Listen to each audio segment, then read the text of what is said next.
Welcome back to my humble shelter, Dr. Reed. Are you here to subdue me again? No, Sean. I just came by to see how you are. I feel all right. Why'd you ask? Are you still feeding on corpses? No. It's almost as though the blood you forced me to drink has provided me eternal satisfaction.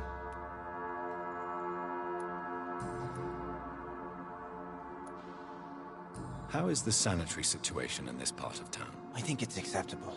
Fewer cases of sickness recently. I thank the Lord for his mercy. How are things in your shelter? Between the mortals and the immortals, I mean. Even if we're all children of God, I've always maintained a strict frontier between the two communities.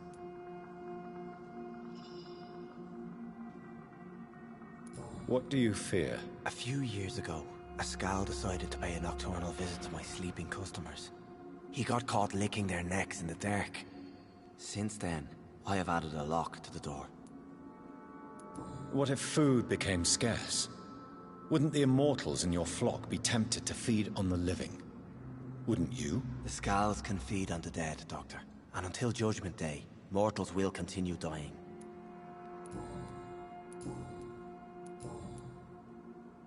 How did you meet old Bridget? When younger, I used to patrol the streets at night, searching for lost souls. This is how I met her. It took me 2 months just to get her name. Now we support each other.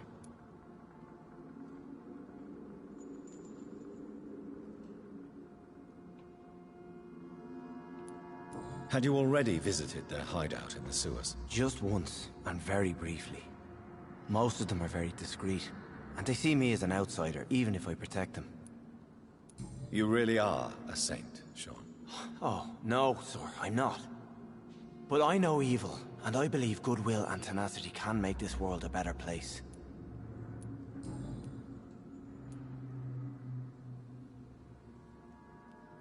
Would you let me listen to your chest, Sean? No, Dr. Reed.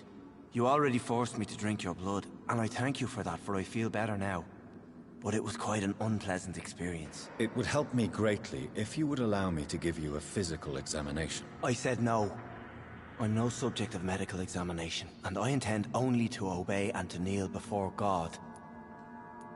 Have you seen Harriet Jones since taking her to old Bridget? No. She is with the sewer Skals now. I don't go downstairs.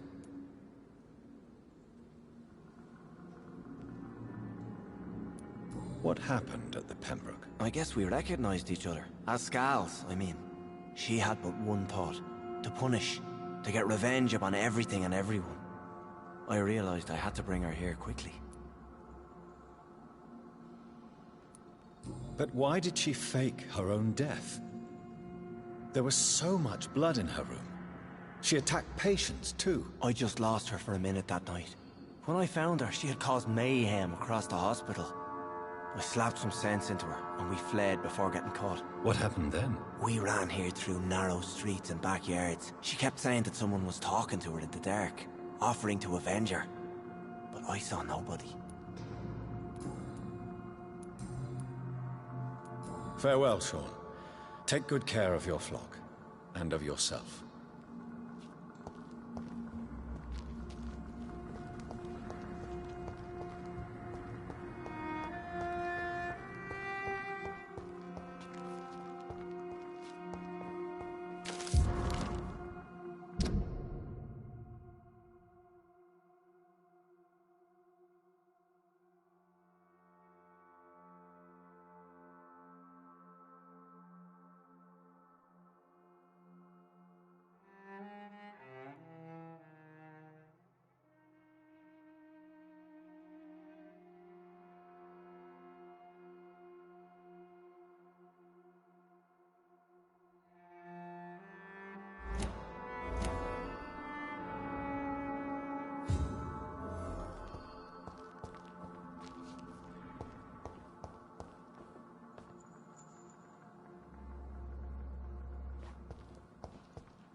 heaven, Giselle. Have you no one else to care for? Leave me be.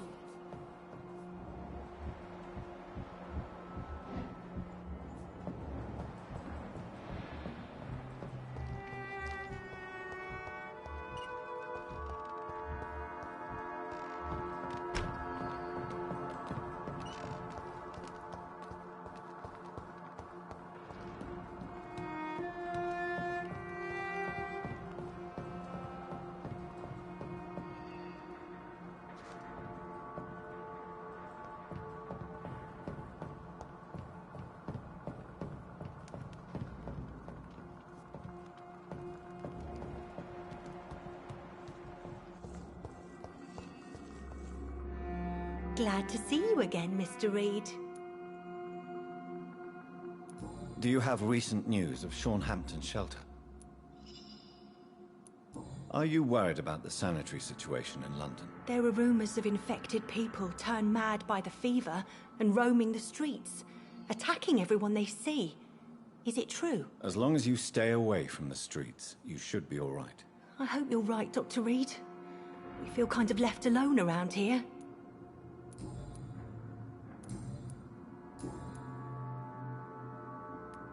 Lottie, tell me about the death of your mother. Giselle killed her. Plain and simple. She killed her with her daily whims, her laziness, and her complaints. That's quite a statement. You can't kill someone because you're fickle. Mother was very ill, but I forgave Giselle. What I couldn't stand was how she cried at her funeral like she was the one left alone. Perhaps your sister is not as tough as you are. I know that, and I don't blame her. It just makes me sad that my own sister is the person I understand the least. Giselle is the only family you have left. Don't you think it's time you forgave her? Sometimes words are harder to forgive than acts, Dr. Reed.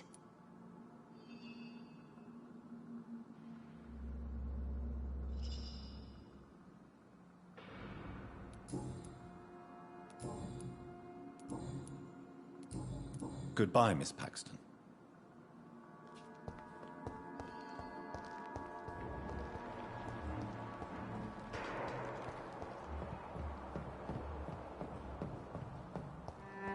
What have we here? Lost your horse, Governor? Or are you just out of your mind? You again? What do you want? Do you have recent news of Hampton's shelter? The place is all right, I suppose. The sad saint is still the same, except for that awful skin disease he recently got. Are you worried about the sanitary situation in London? Chaos is rising, Dr. Reed. This city is about to crumble. You almost sound happy. This world needs to die, Dr. Reed. And from the ashes, a new one will emerge, with more equity and freedom. Giselle, I know you sleep at Hampton's shelter. What can you tell me about him? He provided a roof for me and my sister. I am grateful, of course, but he gives me the creeps. Why is that? He's always sad, like he's about to cry. He's always asking us to get closer to God, and to give ourselves to the Lord.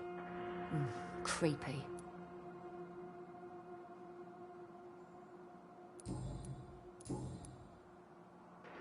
Giselle, tell me about the death of your mother. After our father died, Mother worked so hard she made herself sick.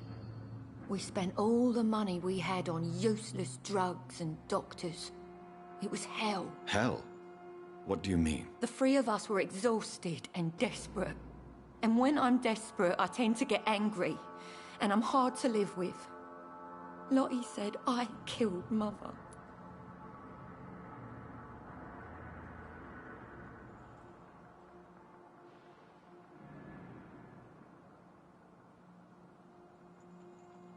You should talk to your sister. Whatever happened when your mother died, the truth lies somewhere between your two versions. I don't want to talk about that. It was years ago. We Paxton sisters are tough. We don't apologise.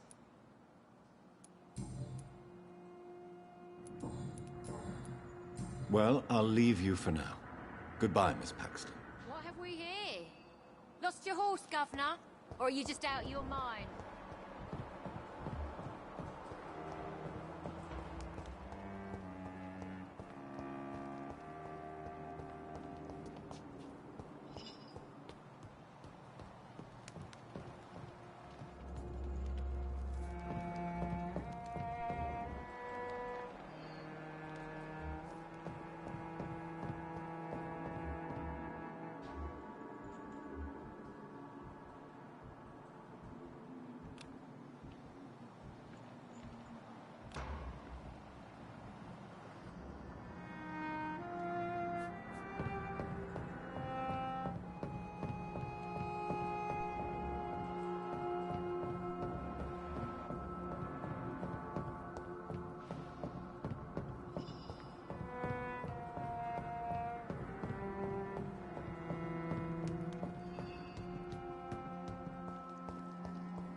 For Christ's sake, get a grip.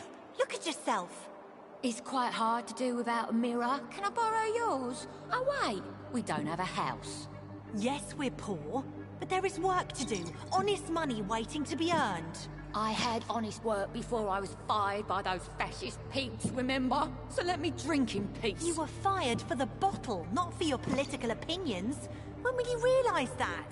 Maybe I do drink too much. And maybe it did cost me my job. But the struggle is real, and don't you dare undermine it.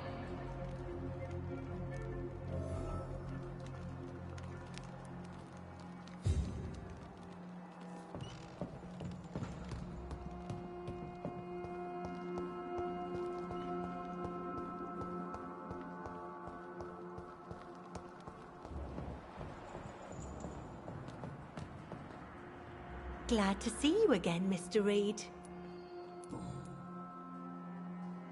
Why do you and your sister Giselle have such opposing views, Lottie? Giselle whines she lost her job due to her unionist activities, which started her drinking. Truth is, she got fired because she's an alcoholic.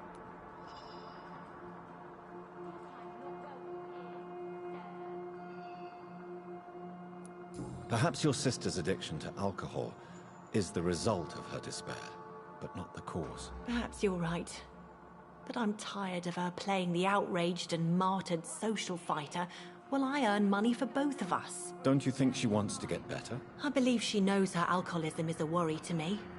And that's another reason why she continues to drink so much. And you don't share your sister's views? On the contrary, I totally believe that workers need to unite to fight. I just disagree with Giselle's hatred for all wealth and riches. What do you mean? I don't believe that you were an automatic arsehole because you were born into a good family.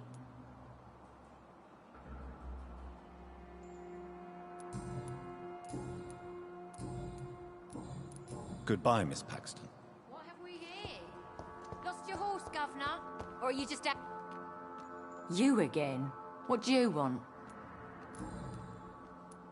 Tell me why there is such resentment between you and your sister, Lottie. She recently fell under the sad saint's influence. Like she's an angel, and I'm the bad, drinking sister.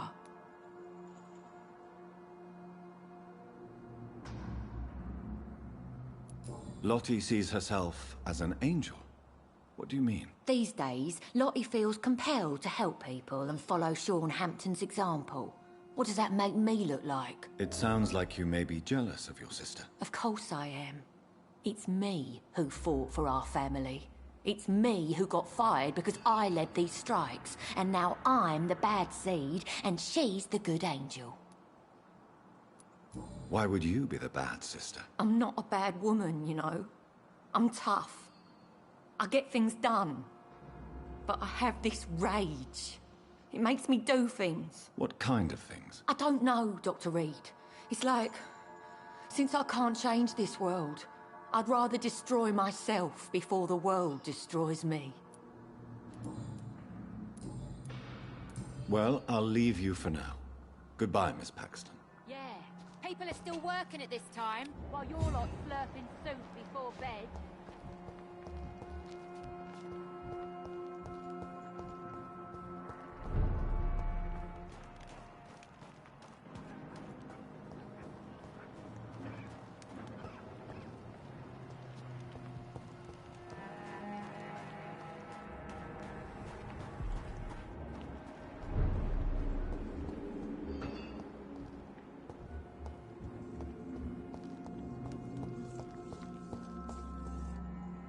Glad to see you again, Miss...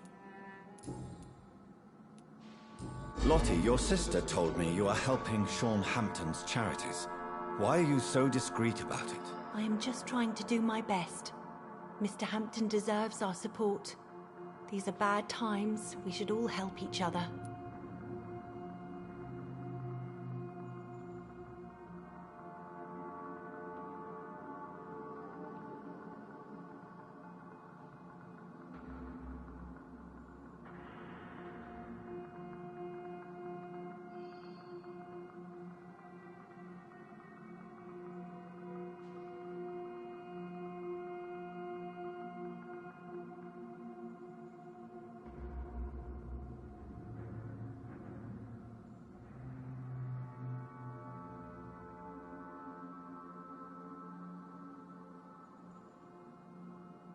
Miss Paxton, you are too modest.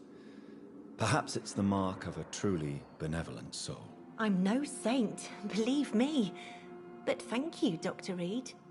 And if you really think that, just follow my example, sir. Goodbye, Miss Paxton. Glad to see...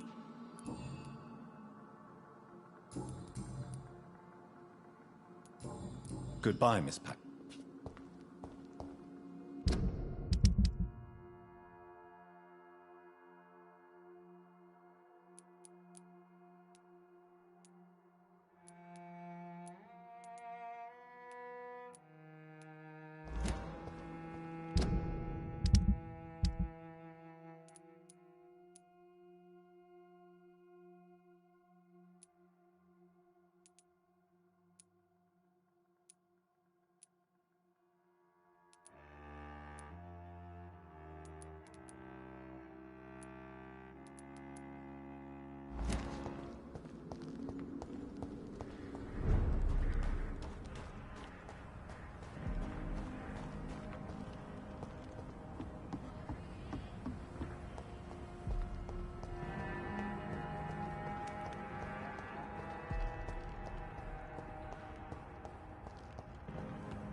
should be grateful, my dear boy.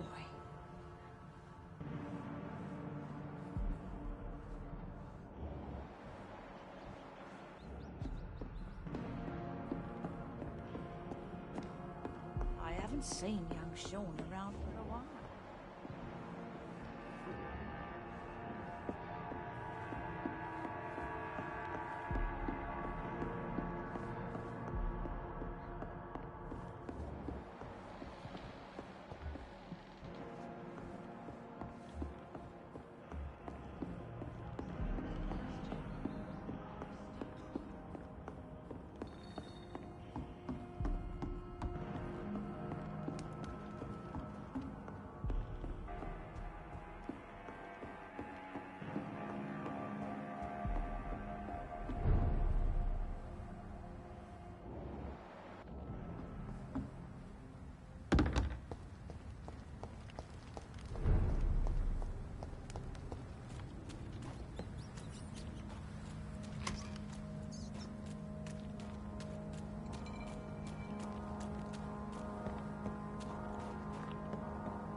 Steady, boys! Christ! He's dead! Step back! No rest for the wicked! We'll crush the beast!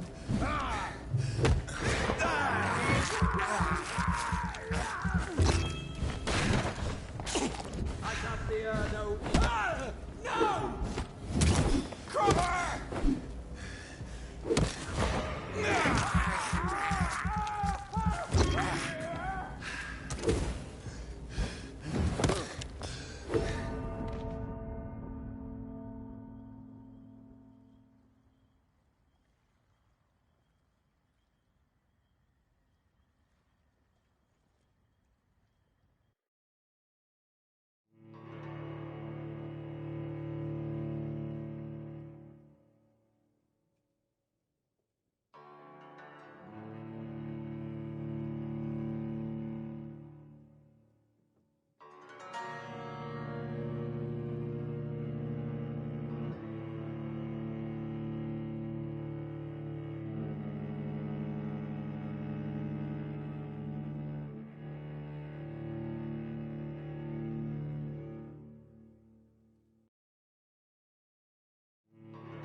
One of them! Watch yourselves! It's on him! It's on him! Watch out! It's fast! We cannot be...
It's locked, all right.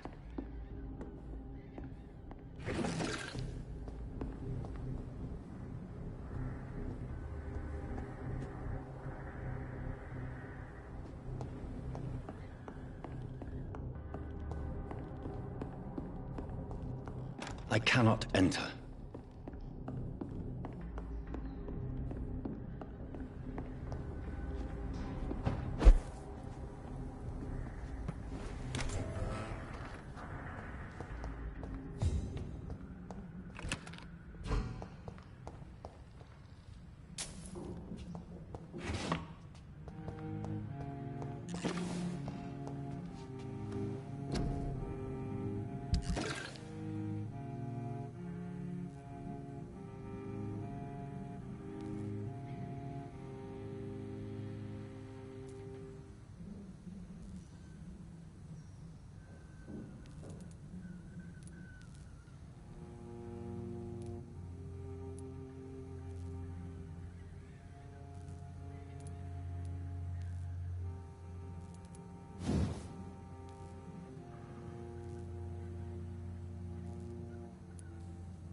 This must be a picture of the bomb explosion Dyson Delaney spoke of.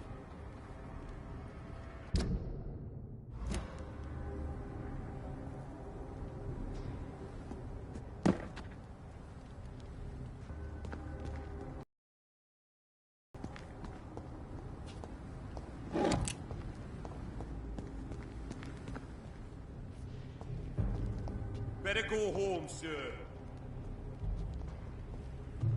This is no place for you, sir. This one's mine!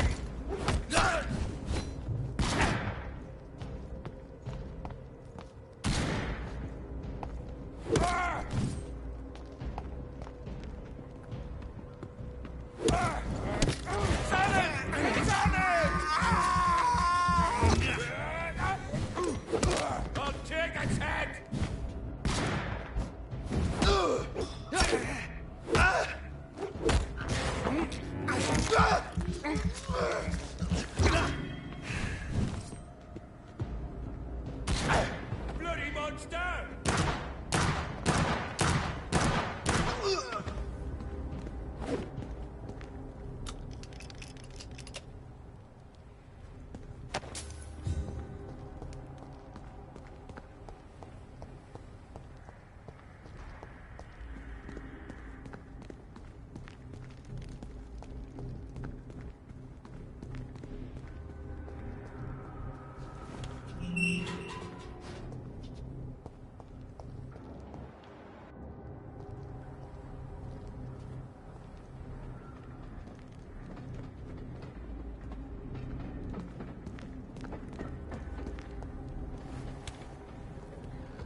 This place looks like the picture I saw of the bomb site.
Don't you know better?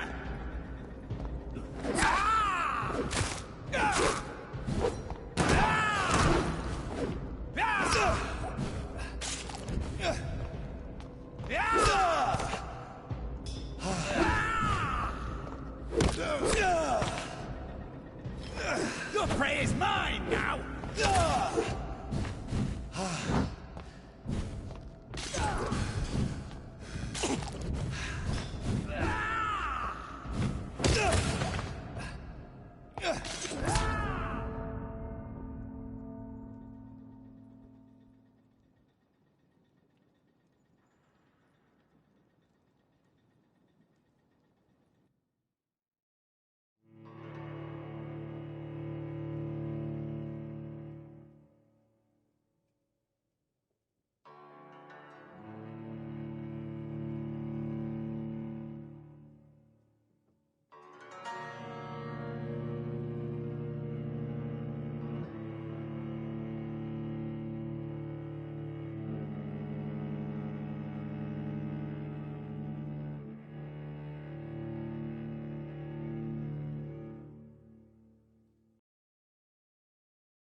Over there!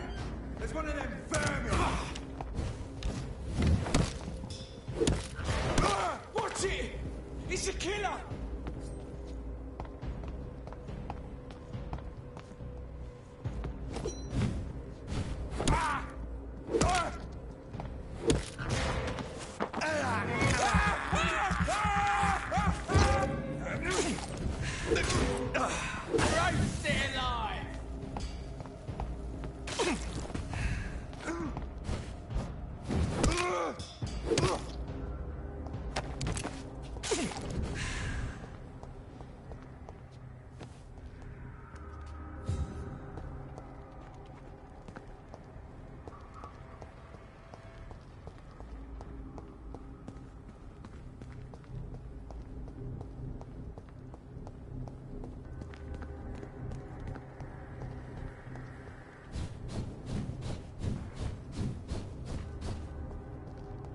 Yes.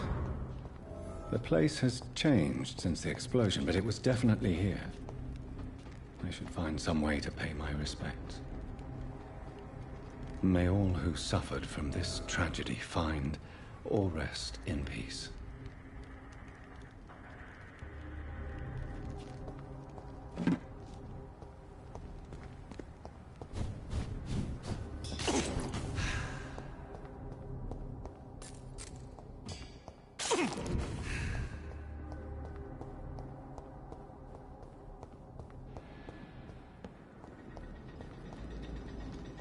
You London vampires are so weak!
How dare you interfere with my hunt?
It's locked.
It ain't human!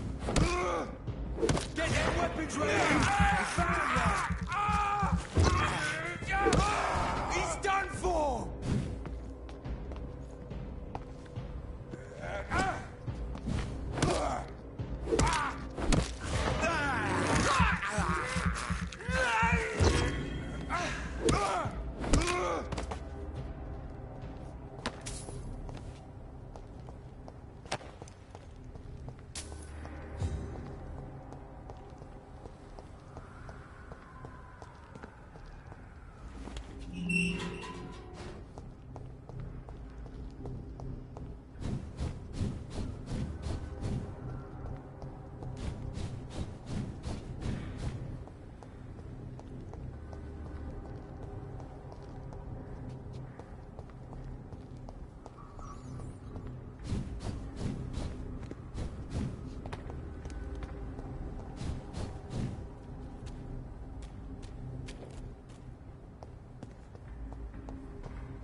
This place. Rain may have washed away the blood, but not the memory. My poor Mary.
This is my watch.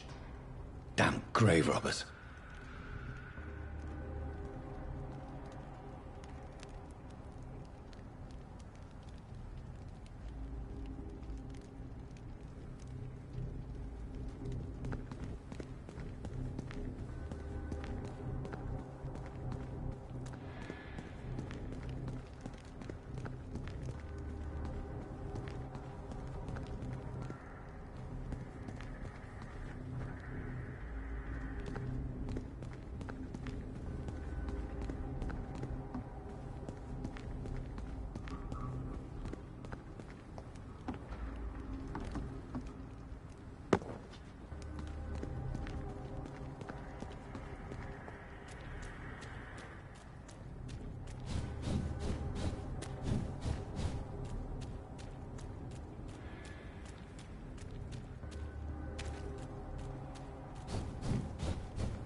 I cannot enter.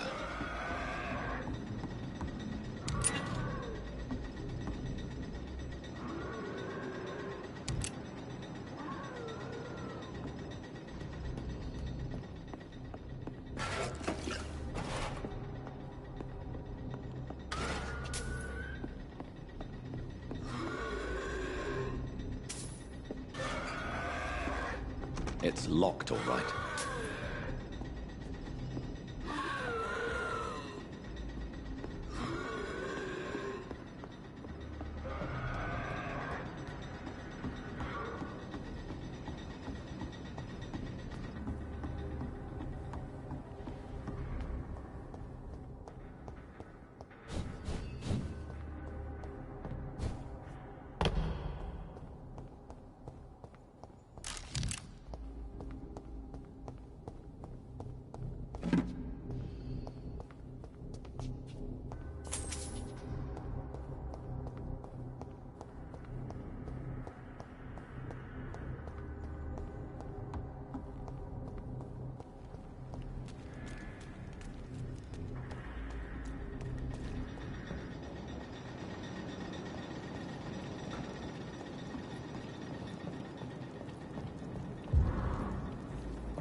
It's locked.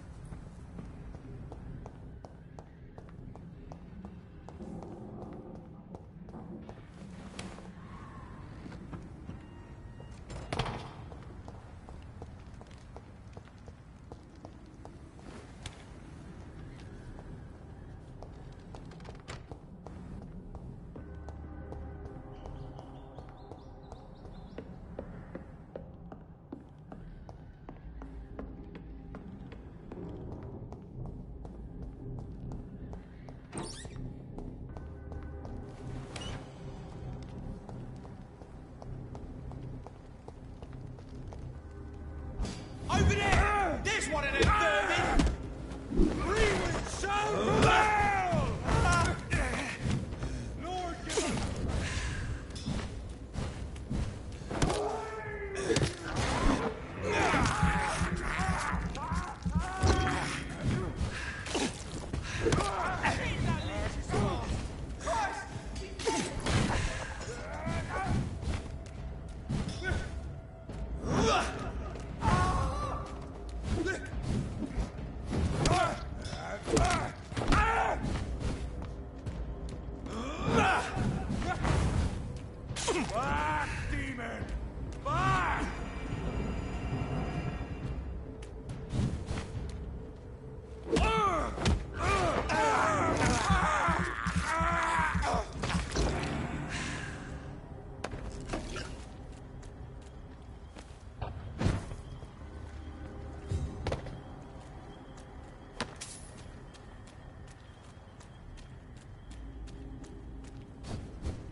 Good evening, Mr. Dillon. What?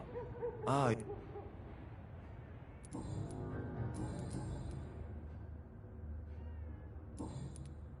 I found the location of the explosion, Mr. Delaney. I placed a flower for you where it happened, just as you asked. Really? That's so kind. I never thought someone would... Well, thank you, Doctor. It's nothing, really. And I'm sorry for your loss. What? No, I didn't know them. No car was supposed to park there that day. Stupid bastard, why did he park there? You're the man who hid that bomb. I don't want to talk about it. Leave me alone.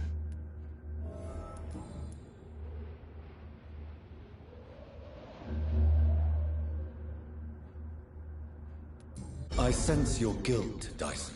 Why is that? Did you not think violence was an acceptable political tool? I still believe our fight was just. By killing an innocent couple who were just at the wrong place at the wrong time. No way.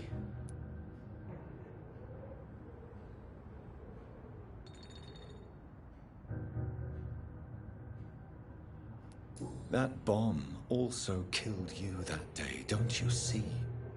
You just die a slower death, drink by drink. I know.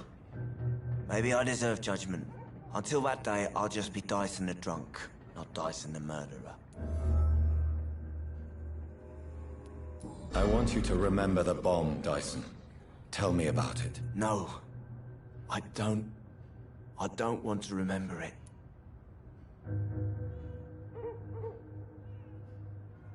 Why use a bomb? What were you trying to destroy? The Dawson & Dawson ammunitions factory.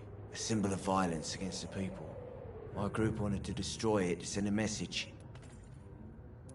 The victims. They were not the target then? I spent so much time figuring out the perfect moment. I used a short fuse. No car had ever parked there. They all died. No, Dyson, they didn't all die. I met a boy who survived the explosion. I never heard of an injured boy. Not a scratch on him. I suspect he wasn't in the car when it exploded. In the car? You mean... Yes, Dyson. You killed his parents. Why tell me this? I don't know. Perhaps one day you'll talk to him and tell him the truth. Who is that boy? How can I find him? That's easy. Most of the time, he's in the same place. The place you never want to go back to.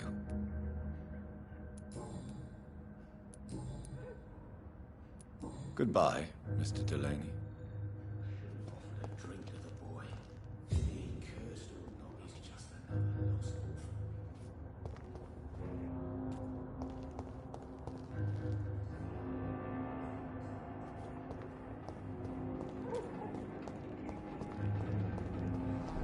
Perhaps I should shut.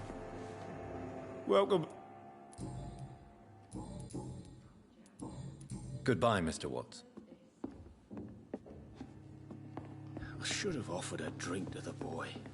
Be he cursed still or not, he's just another lost. Goodbye, Miss.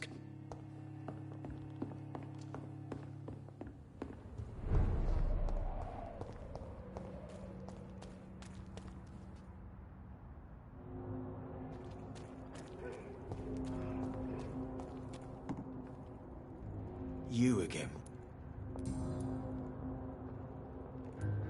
I know you believe monsters are real, Booth. They are. I know, I saw one, but no one believes me. Tell me what you saw. It was a few years ago. Clay Cox was still the boss then. He'd sent me to the shipyard to find out who was stealing tools and ropes at night. Go on. First, I thought it was an old lady with a limp. It looked frail and crooked.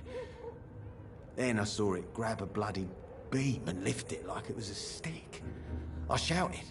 It looked straight at me. Do you know what it was? It was all eyes and long teeth, but I couldn't see its face. I shot at it when it moved towards me and I hit it.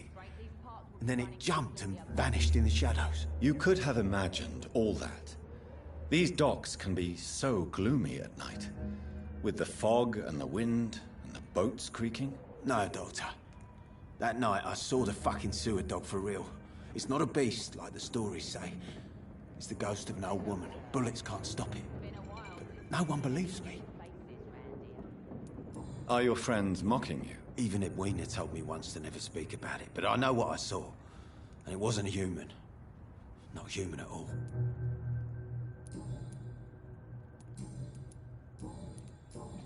Goodbye. Girl and her pre-principles. She's got no idea who... Good evening, Miss Cox. Hello again, Dr. Reed.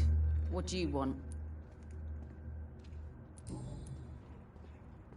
Tell me your feelings about Booth's belief in monsters, Edwina. It makes him look weak in front of the boys. That's my feeling about it. But ghosts don't scare me. You don't believe he really saw something, then? I don't care what he saw or not. All I know is that a real man keeps his fears to himself if he wants to be obeyed.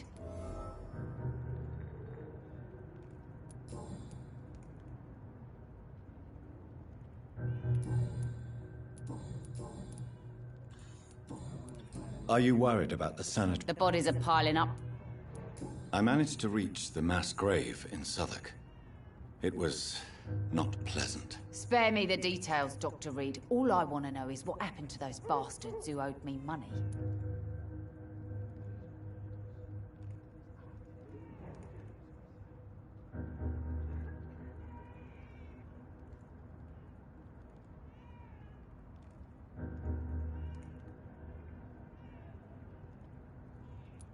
I'm afraid those bastards, as you call them, are in the mass grave. Dead? Shit. That money would have been useful. Well, I'll tell my boys to avoid the place if it's that dangerous. Yes. Everybody should avoid that place until further notice. Okay then, Doctor. It looks like you deserve your reward after all. The Wet Boot boys thank you for your help. Can I see what you have to sell? As long as you have money, I'll show you all I have.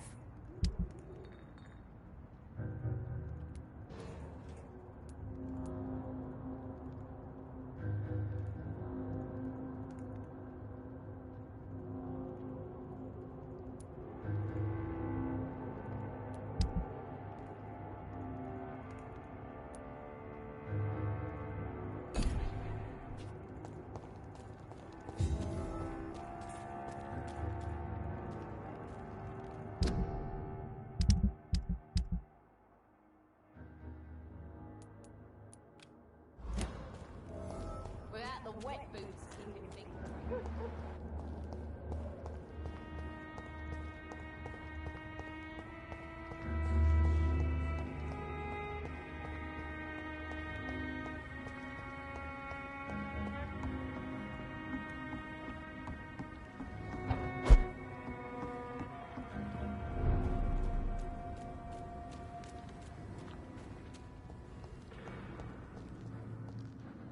No one can hide!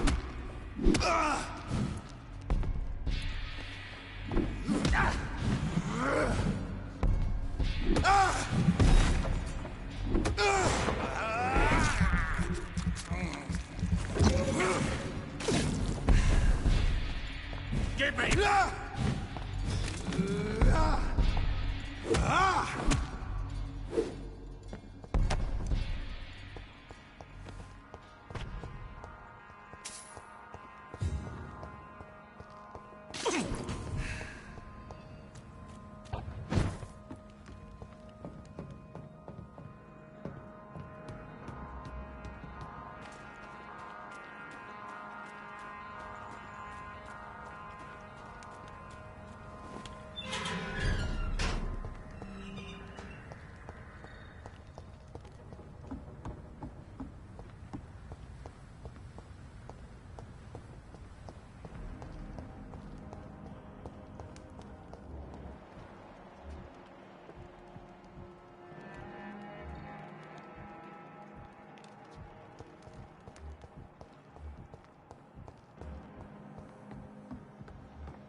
Good evening, young. There's no need to...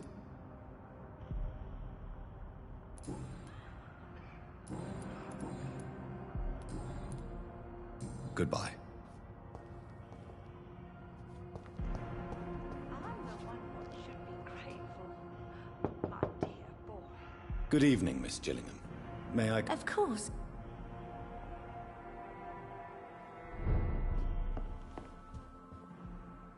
So, Dr. Tippets, what brings you back here? We...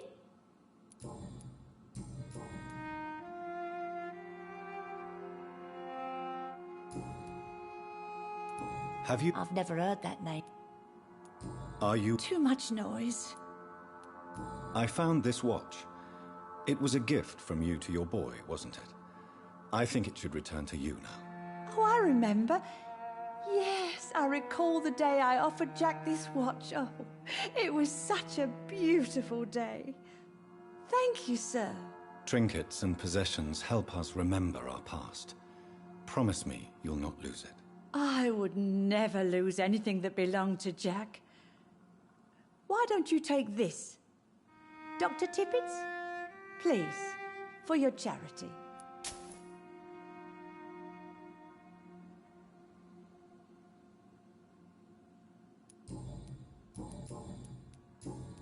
Goodbye, Miss...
Turn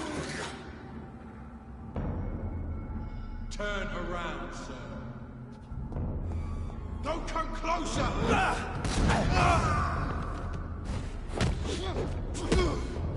It's too strong!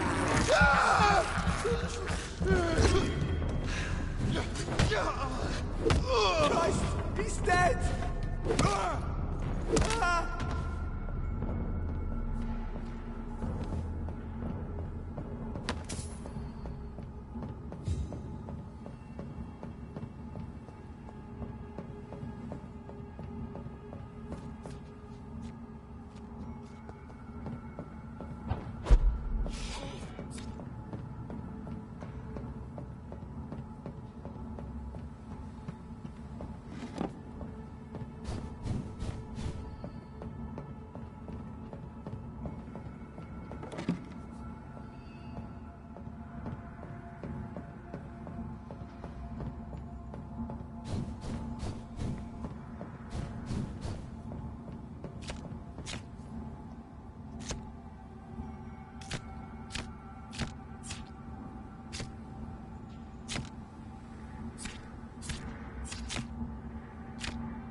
any new faces round here?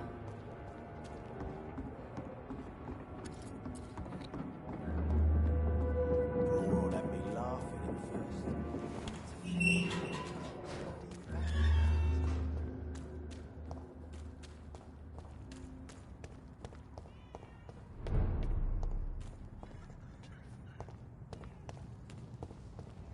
Leech spotted!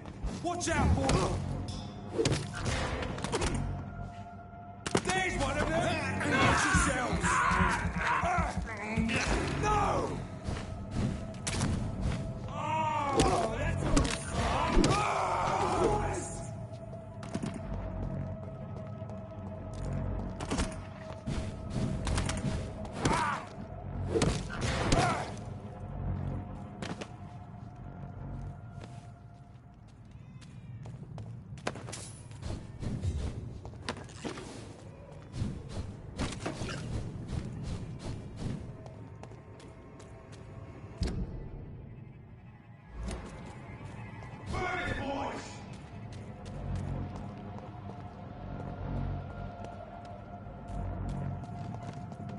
Die, beast!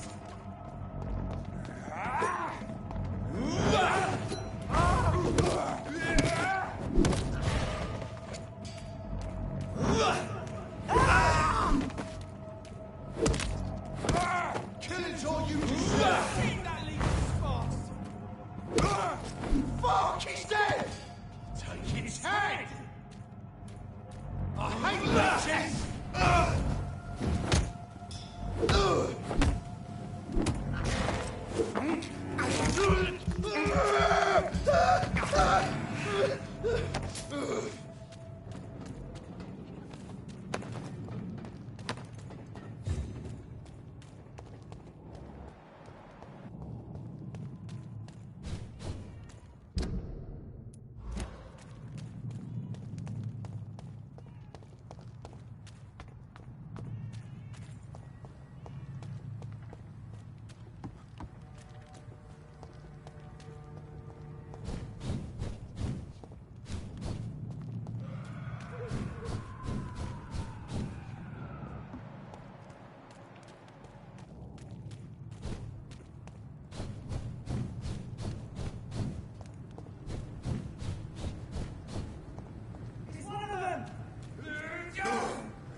Don't like burning, does it?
Stay back!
Is this supposed to be an hospital? A pigsty to smell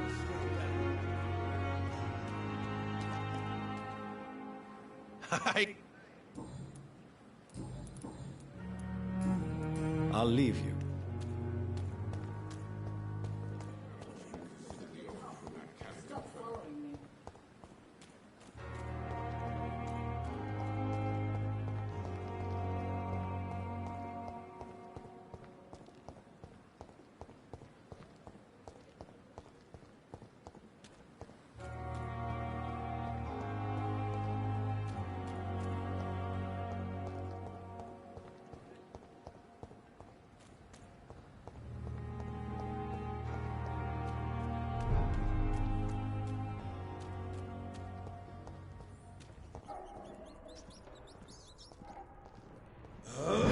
This one's...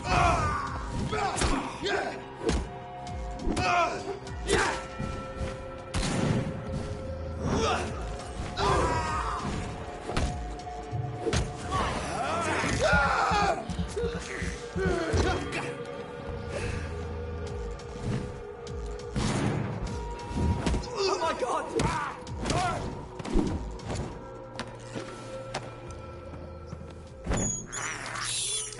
I have this thirst for blood.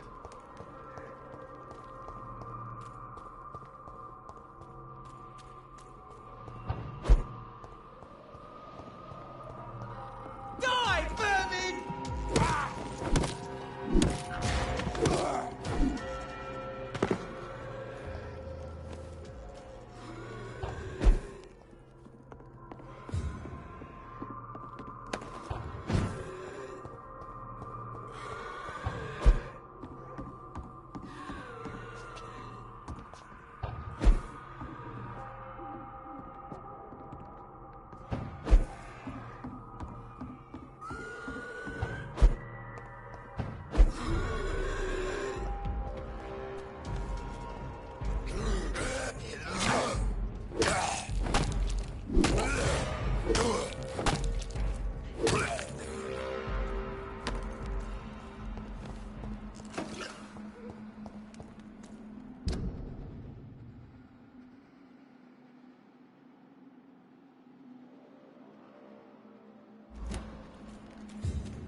Look out!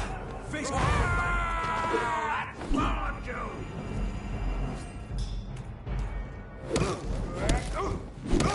Filthy murdering bastard! Have faith, brothers! Away with you! Christ, he's dead!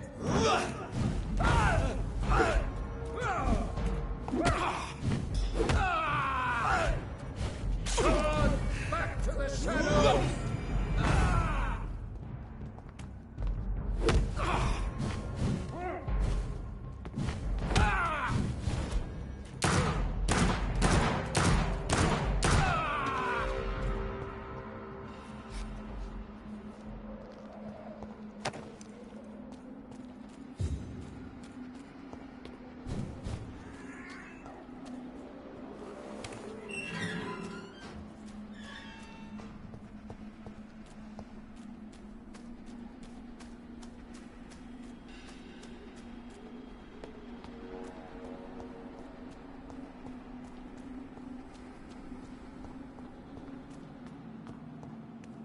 It's locked, all right.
Crush the links, boys!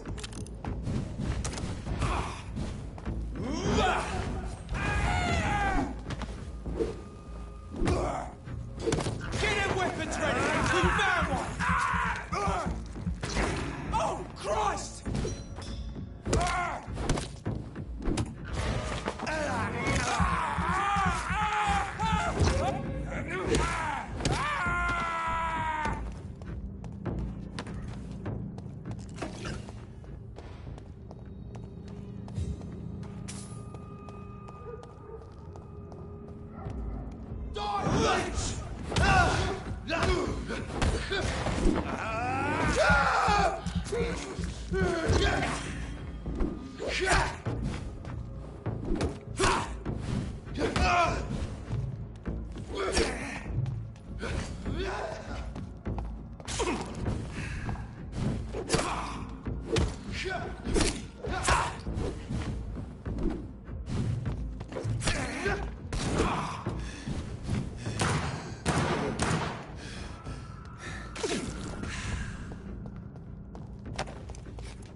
Good evening, Mr. Swanborough. Is it you, Dr. Reed? Please... What kind of gentleman pays visits to people at this late hour? What can I do for you, Doctor?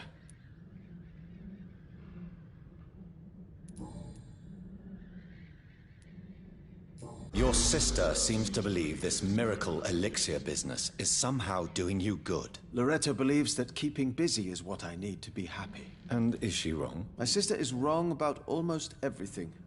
But as long as she thinks she's in charge, she can be nice. How is... I hear them hissing and scratching at my door every night. Do you know Braille, Mr. Swanborough? I'm no expert, but I learned it in my spare time, yes. Why? I found a strange document entitled Cure for Blindness. It's written in Braille, so I thought perhaps it was yours. Really? Is that some kind of sick joke? Let me see. Here it is. This letter seems authentic. And it actually refers to an experimental cure for blindness. You have piqued my interest, Dr. Reed. Could it be of any use to you? No. This page is just a part of a larger diary.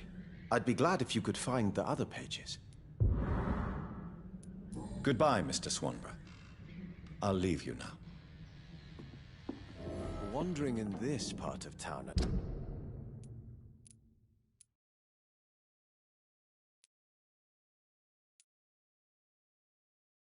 Tonight you're either brave or a fool.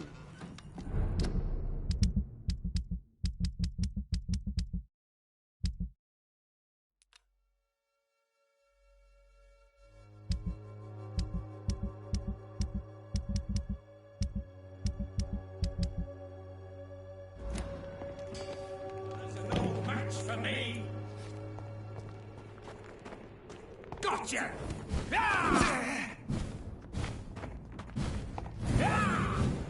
Your prey is mine! You're bleeding!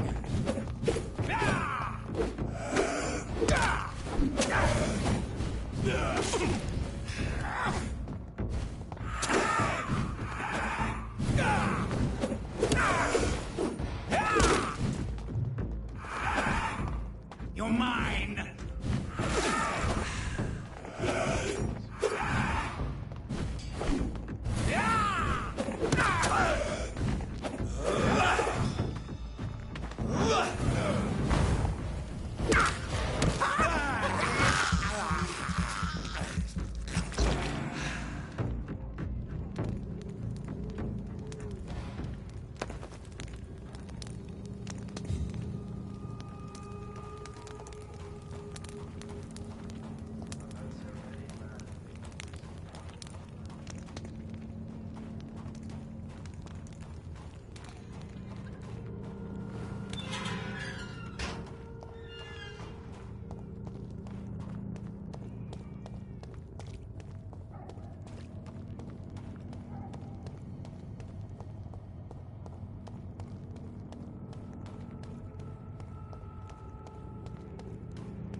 Don't you know about my domain, young Ekon?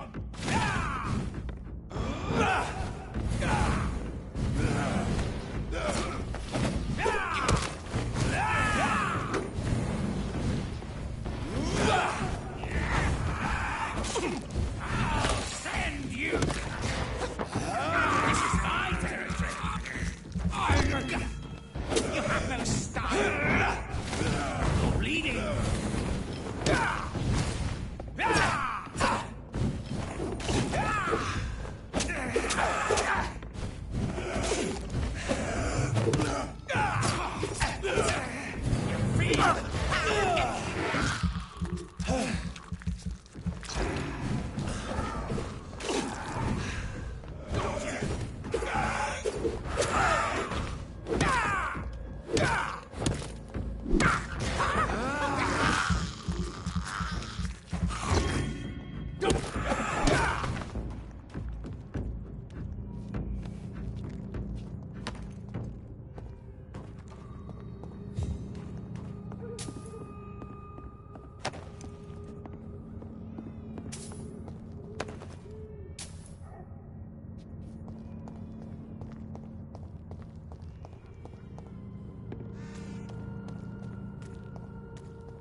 Hello again, miss.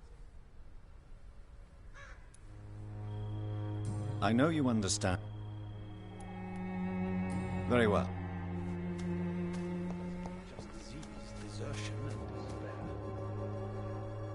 Good evening. And good evening. How is the sanitary situation, Evel? I imagine we are all part of some nightmare without beginning nor ending. If only the dreamer could awake. I'll leave you.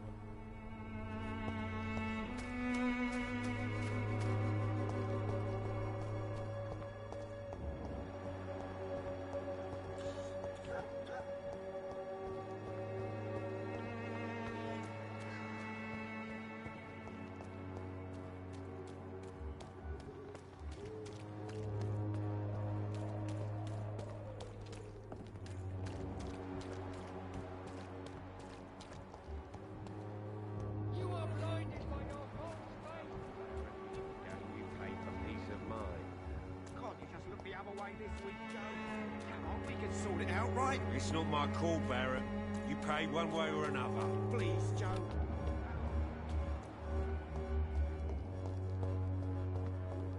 Maybe it's time to see if it...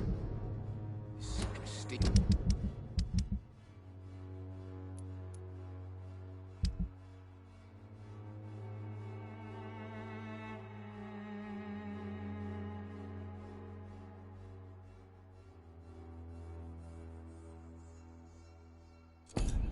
Still working nearby.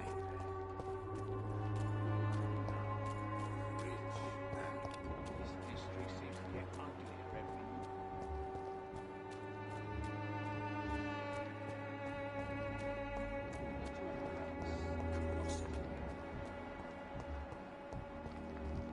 When science...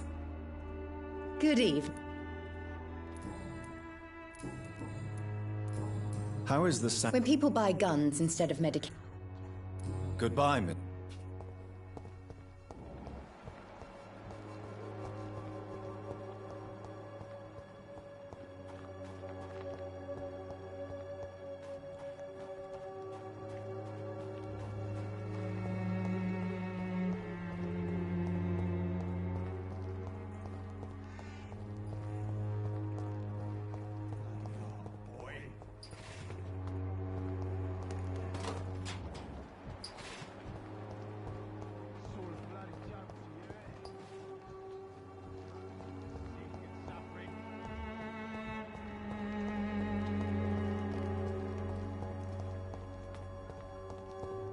Its effectiveness has been proven by many. Even the flu is no match for the swan.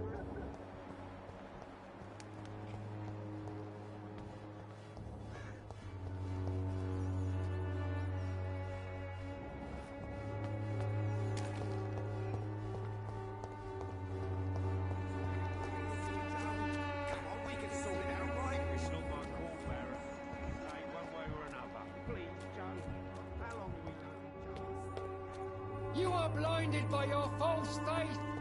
In prison. It's far. Tell me the reason why you despise Joseph Larrabee so much, Tobias. A faithless shepherd is the worst criminal, for he leads his flock to the abyss by disregarding the right path. God smote this man, for he doubted. I only met him briefly, but he seemed a dedicated man who tried to provide guidance. Do you not believe in punishment, my son? I am not talking about the law of men. I am talking about judgment from heaven.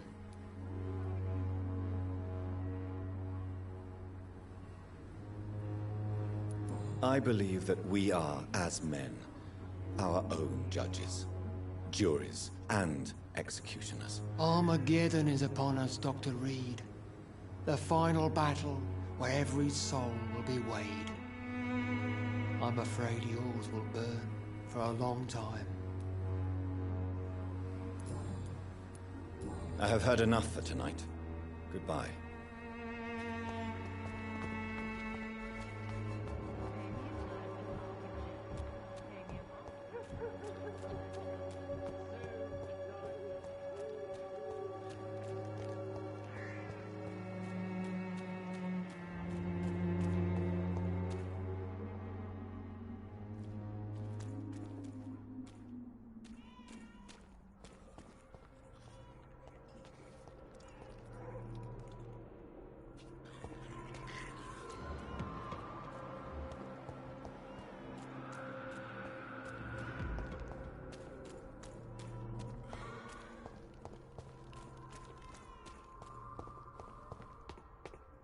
Joe, please, I don't have your money. Come on, Barrett, you know the game. You pay for peace of mind.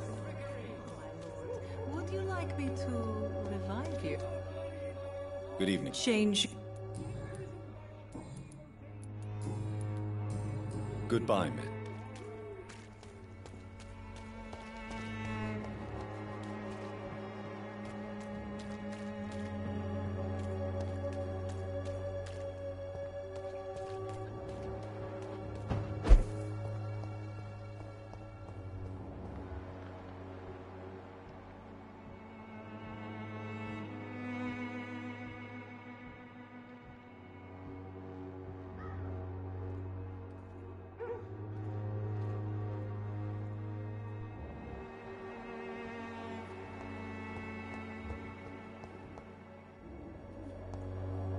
Most people don't speak English.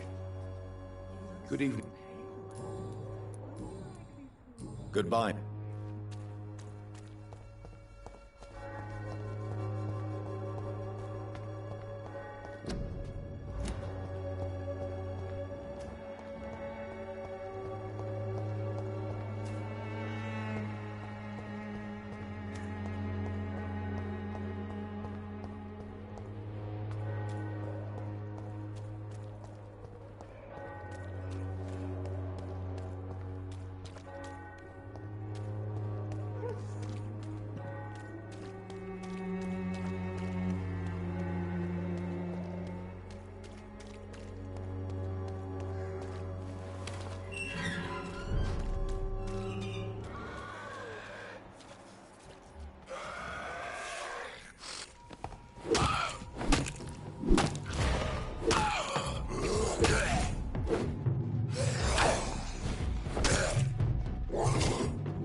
I'd step back, sir.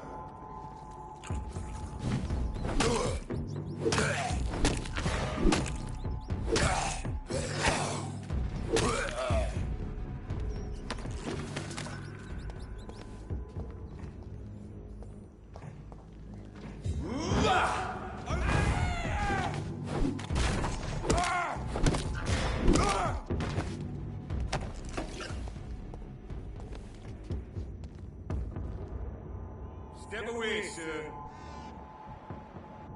Are you bloody still there?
The flower's dying.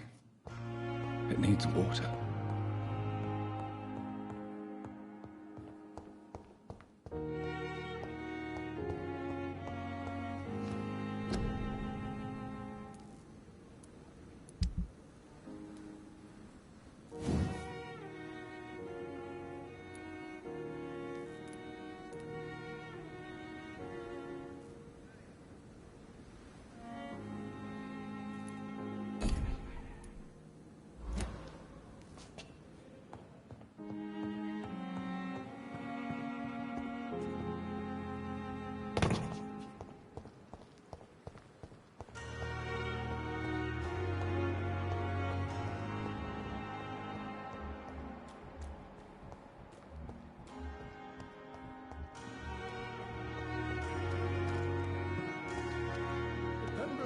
So lucky to have Dr. Reed, you know. I met him in New York.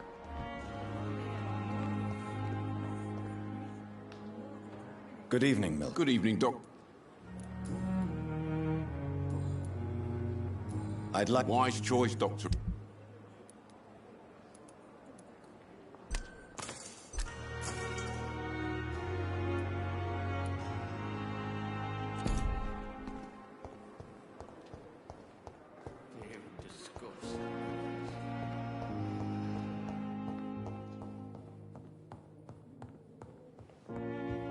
I'm all right. Good evening, Waste your Doctor. time with me.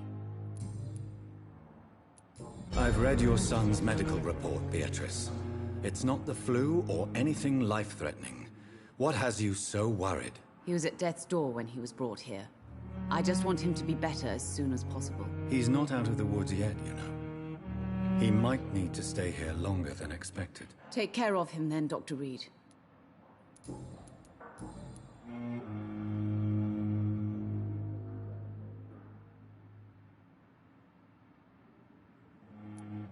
Mortimer is extremely vague as to his motivations for committing suicide. Tell me more about what you know. As you say, Mortimer had no reason to die. All he said to me was that he wanted to make the world a better place, but couldn't.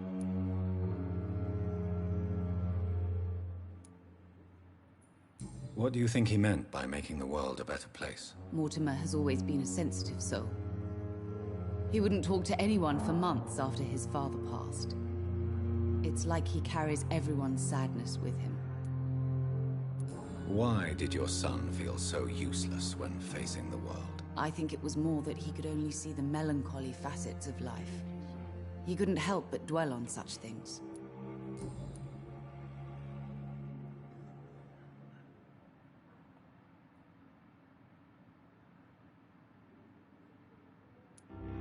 Your son wished to die, Beatrice.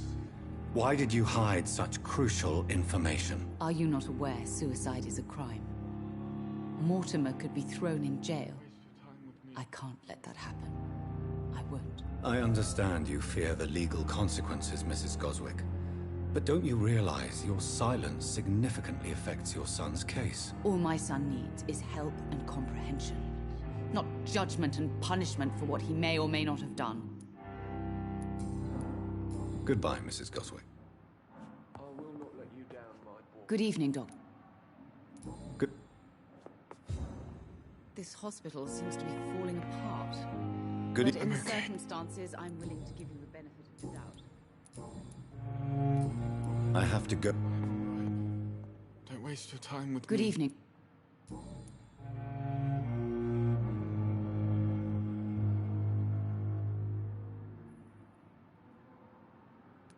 Do you realize your son could try to kill himself again? He might succeed next time. I think about it every minute. But I won't stop.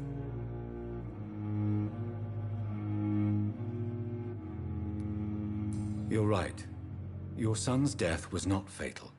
And unlike many on their own, he is lucky to have you by his side. I can't give up on him. I just can't.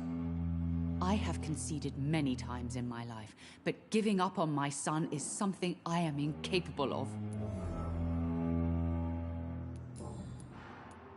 Goodbye, Miss.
I cannot enter.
It's locked, all right.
They want war. I'll show them war. Whatever this poor woman did, nobody deserves this kind of punishment.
It's locked.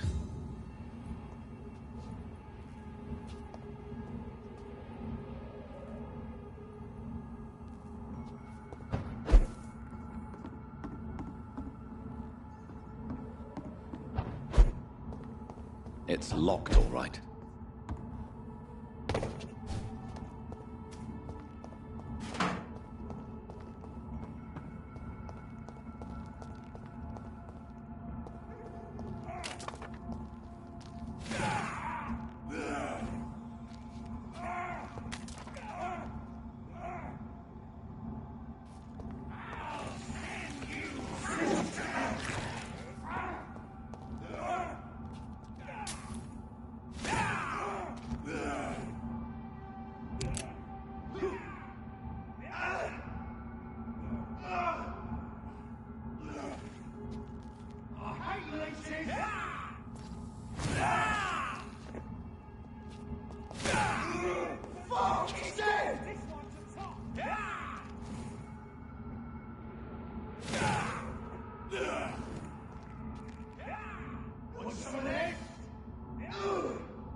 You London vampires are so weak!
It's locked.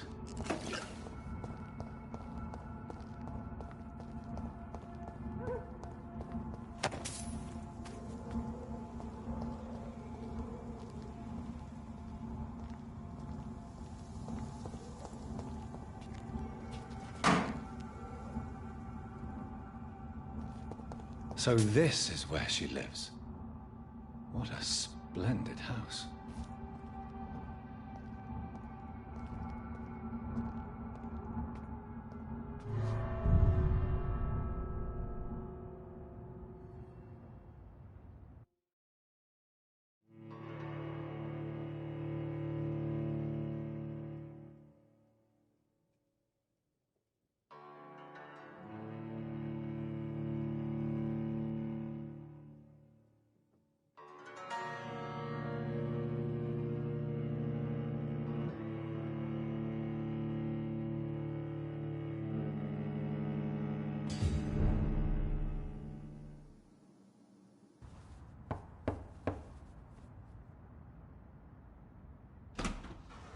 Dr. Reed, welcome.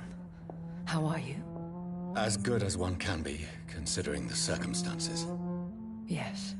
Death and affliction seem prevailing themes of late. Please, come in. We have much to discuss. I hope I haven't disturbed you. Not at all. Actually, I was counting on you visiting me tonight. How strange, this painting. Beautiful, melancholic, yet with a haunting dignity. Indeed.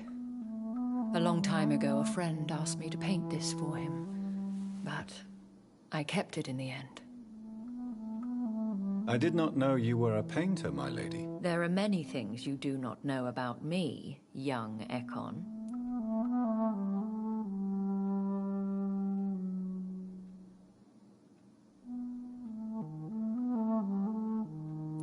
Why do you continue to mock me? Please excuse my behavior, Jonathan. I tend to tease my friends when uneasy. What is bothering you, my lady? Your letter was quite alarming. We will talk about this in a few minutes. For now, I would like you to tell me about yourself. How have you been since we last met, my friend?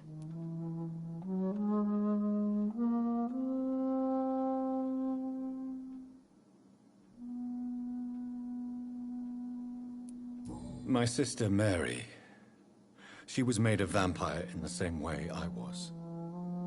She was the one killing all those people everywhere I went. Vengeance is a powerful force for those betrayed. Made vampire through careless error. Victims by surprise. In the end, she implored me to put an end to her misery. But still, I felt I had taken her life twice. I am so sorry for my accidental cruelty.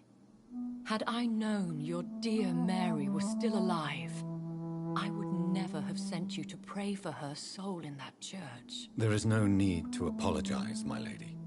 Your words have been most helpful in these difficult times. Thank you, my friend. If only we could have guided your poor sister through her terrible nightmare. I swear I did not intend that. If only I had known then how vampires are created. That is the scientist speaking. In truth, most of us do not know how it really works. Personally, I make sure my prey will not return to haunt me. What do you mean? I am merciless, Jonathan. I only feed on the dying, and I make sure they are dead before leaving their remains. I came to the conclusion that my maker, whoever he might be, must be a powerful vampire. Certainly extremely old. How have you reached this conclusion? He is the only immortal I've seen appear in an ethereal form. His voice, his words seemed ancient. It was disturbing. I am afraid you are right. The simple fact that your blood made Mary such a strong Ekon proves that you must be of ancient lineage. I felt this power radiating like an aura every time he appeared. Most ancestral vampires of England were killed by the Guard of Priwen half a century ago. I wonder who your maker could be. You have no idea who he could be? Some of the ancient ones fled England. Some may still be in hiding. All I know is you, my friend, are a pawn in some secret and obscure game of chess. I think I should ask the questions, your ladyship. After all, it was you who invited me to settle this most urgent of matters. Fair enough, Jonathan. The situation is critical. We do not have the luxury for etiquette. Please do not misunderstand me. I would be delighted to discuss mundane matters and idle trivialities. If we survive the dark nights to come, we shall have all the time in the world to speak, you and I. For now, please follow me, Jonathan. I must say, your house is exquisite. One of the advantages of living forever is having the time to be selective with one's furnishings. I took the liberty of having tea served. You can still drink tea? Can't keep it down, but I do so enjoy the aroma. Let us toast to make-believe. And of course, to your health, Jonathan. And to yours, my lady.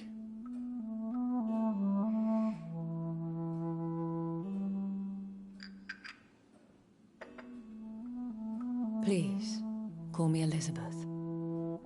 So, my lady, why, truly, did you invite me here? I've been asked to deliver an official invitation to meet the Ascalon Club.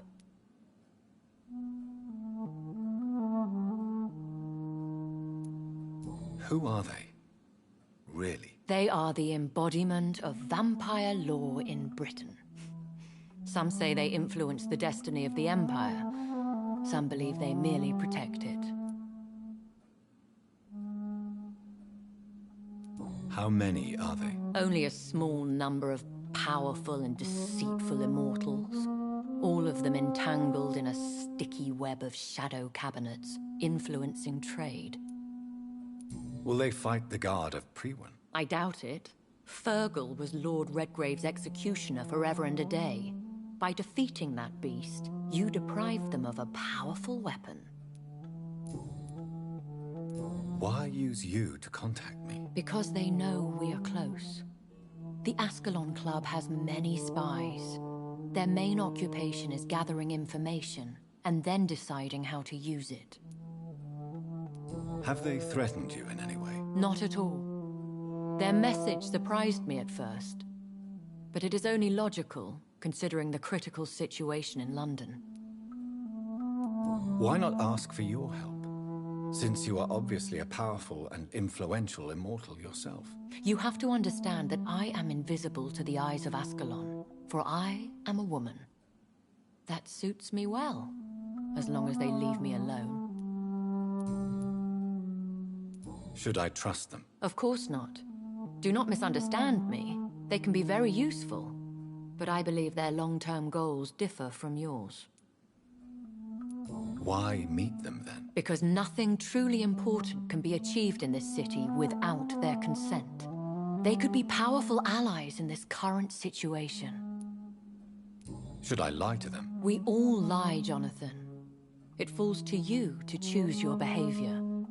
The most important rule is to show them due respect. They have done nothing but impede my investigations since I became known to them. Why would they want to see me now? I guess they now see you as Ascalon material. They must have found out what happened to your sister. Proof of the potent blood flowing through your veins. I'm not sure I can accept their invitation. I have seen their handiwork. How Fergal the Beast imposed the club's law. You have no choice, Jonathan. Even I would not openly defy Lord Redgrave, the chairman of the Ascalon Club. How powerful is his reach? The Ascalon Club may be the most influential secret society in England. Not all its members are immortals, but they are all very powerful. They are not all immortals. How is that? The club is mainly comprised of political figures who seek the safety and expansion of the Empire. The most loyal are awarded immortality. Any familiar or famous names? As the richest, most relentless British tycoon, Aloysius Dawson is considered ideal Ascalon material and has been watched for years. What can you tell me about Lord Redgrave? Who is he? Lord Redgrave is the founder and chairman of the Ascalon Club. Most mortals know him as the Earl of Bristol. He is rich and extremely influential. How old is he? How long has he been a vampire? Lord Redgrave claims to be the progeny of William Marshall, the most valiant knight who ever lived. If that is true, he could be very old. Have you met him? Only on rare occasions, for he never goes outside the club. And women are not awarded membership, even immortals. If you are convinced I must meet him, I will heed your advice. Thank you, Jonathan. I understand your reluctance to brush shoulders with London's vampire elite. But we have no choice. Is the situation that critical? Yes. The Guard of Prewen has called for a second great hunt of our kind. And they will stop at nothing to eliminate us. What is a great hunt? The first great hunt was launched about 75 years ago. In just a few nights, the Guard of Prewen located and destroyed most of the old British vampires. How did you survive the first hunt? I fled, Jonathan. Like most vampires who survived that slaughter. And I secretly came back when I was sure they had lost my trail. Why start a second one? Prewen has always seen us immortals as a threat to mankind. My guess is they suspect one or more of us is the cause of the epidemic. Will the Guard of Prewen and the Ascalon Club fight each other? I doubt it. If Prewen really launched a great hunt, I think most of the Econs I know would flee the country to escape the bloodbath. I think I saw them kill an Econ on the way to your house. They seem to have a list with names. To launch another great hunt, they must have collected intelligence on vampire identities and whereabouts. They are a resourceful lot. Should we fight back? I will not be hunted down like an animal again. I admire your courage, Jonathan. But the best way to fight them is to put an end to the epidemic. This is the only way to clear the air. You should flee then. Leave London, the country even. I have seen the Guard in action. They are merciless. Your concern warms my heart, Jonathan. But fear not. If the situation gets too dangerous, I shall retreat to my secret Scottish manor. I could hide you in my luggage, if you wish. Thank you for the offer. I shall keep it in mind, but I have much to do here. There is a question I must ask you. Could Lord Redgrave be my maker? I doubt it. If Lord Redgrave had made you his progeny, he would not have seemed so surprised when you demonstrated the strength of your lineage. Will I ever discover the identity of my maker? Maybe not, Jonathan. We know for sure you were made by a powerful vampire, but most of those fled England long ago.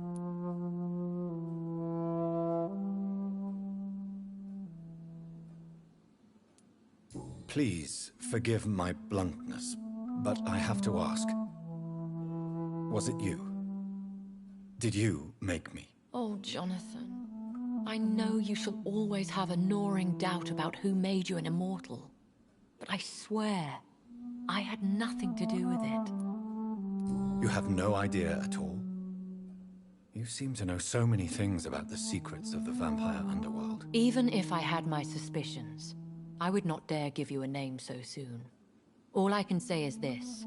I will make inquiries and keep you informed. What is the plan? The plan is we both try to save this city, you and I. Go to Ascalon, accept their proposition, and use their influence to promote your agenda. How can I save London? The epidemic is the priority. You must find its origin and put an end to it. This is the best way to solve the crisis. What will you do? I still have contacts and old friends in this town. I shall make some inquiries and attempt to learn more of the situation. We need clarity. One day soon, I will have to find the answer to this mystery. And I shall help you in your research, I promise. For now, you must go to the Ascalon Club and play their game. Will I see you again at the Pembroke Hospital? No. You will find me here if you need me. I shall conduct inquiries alone, and we can then share our discoveries. When will we meet again? As soon as you meet Lord Redgrave, I suppose. Fear not, my dear. I shall only be a heart's beat away. Will you not visit Pembroke again? No. I must remain discreet and avoid attracting attention to Pembroke Hospital for the time being. But how will you sustain yourself? I shall not, Jonathan. Fear not. I'm used to it. I want to thank you for all your support and your help, my lady. Could you do me a last great favor and call me Elizabeth? I should be honored, my lady. Then it is settled. Finally, some good news in these dark hours. Thank you. I appreciate the advice. I had best prepare myself to meet this Lord Redgrave now. How thrilling to meet the Earl of Bristol in the flesh, so to speak. Something tells me you're not very keen on the man. Don't get me wrong. The gentlemen of the Ascalon Club are honorable, but their attitude and opinions are somewhat antiquated. I see. As long as they deny access to female applicants, I will leave them to their antediluvian considerations as to the natural order of things. Jonathan, promise me you'll be careful. Of course. But why the fear in your voice? Look at me, Jonathan. I am. I mean, really look at me, young Ekon.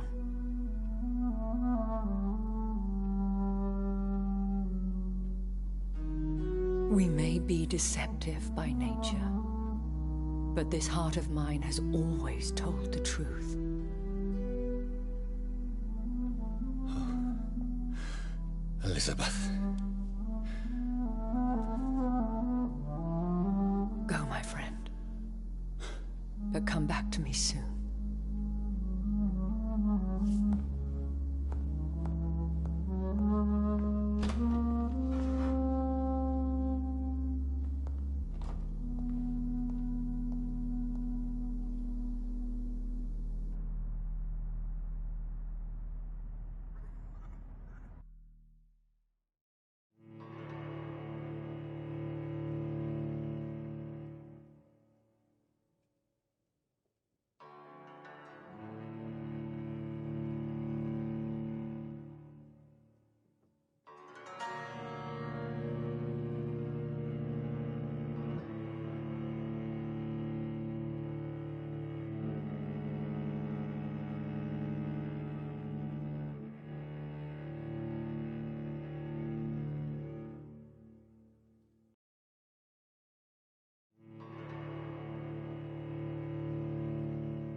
So, time to visit the Ascalon Club.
Hello again, John. Sorry to dis- Of course, my dear. Concerning your investigation. Yes? Are you truly seeking to identify my maker? I cannot promise you anything, but yes. Do you think we shall ever see better days? I know not, Jonathan. When all of this is over, the war and the epidemic, we could leave the city for a while. Travel around Europe, you and I. Traveling is always so complicated for us poor creatures of the night. But yes, I would be glad to travel the world with you, my dear. Will you tell me your story one day, Lady Asprey? One of them, perhaps. I have had so many lives, Jonathan. Eternity may not be enough to relate them all. Do you know if the epidemic has affected many people in the West End? I confess I've been more concerned by events in the East End. The wealthy have more efficient ways of dealing with infection. But this is no common epidemic. That is true. I must tell my daughter to stay at home for a few days. But the girl is stubborn and fiercely independent. Much like her mother. Goodbye, Elizabeth.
these, boys! What's this?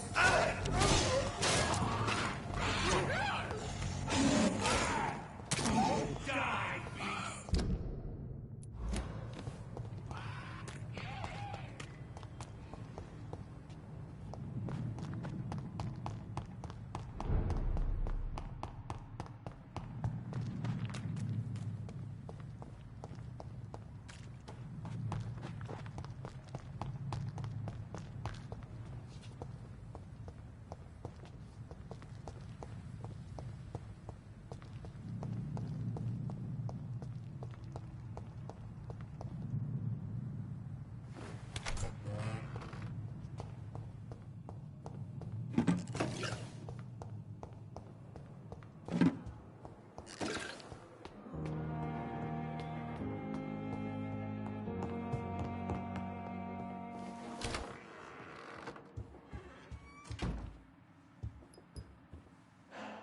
Hello, Jonathan. Back from the city already? How is the situation over there? Tense, to say the least. I am sure every obstacle will cede to your relentless determination.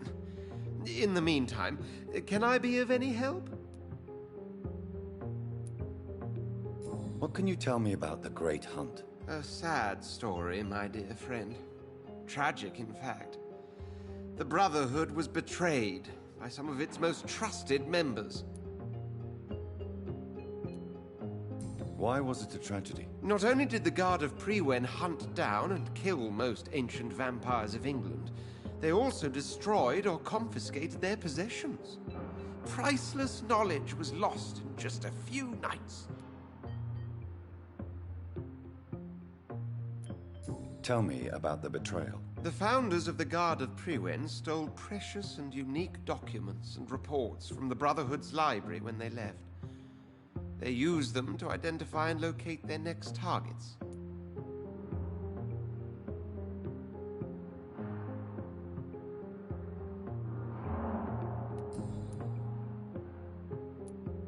What can you tell me about Lord Redgrave? Oh, the legendary founder of the Ascalon Club. I'm afraid I cannot help you with that, Jonathan. So you do know him? All the Brotherhood knows about him is highly confidential.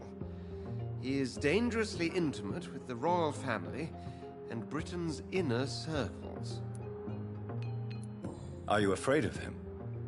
Is he that dangerous? No, but since most ancient vampires were killed or fled England during the Great Hunt of 1850, he may be the oldest British vampire.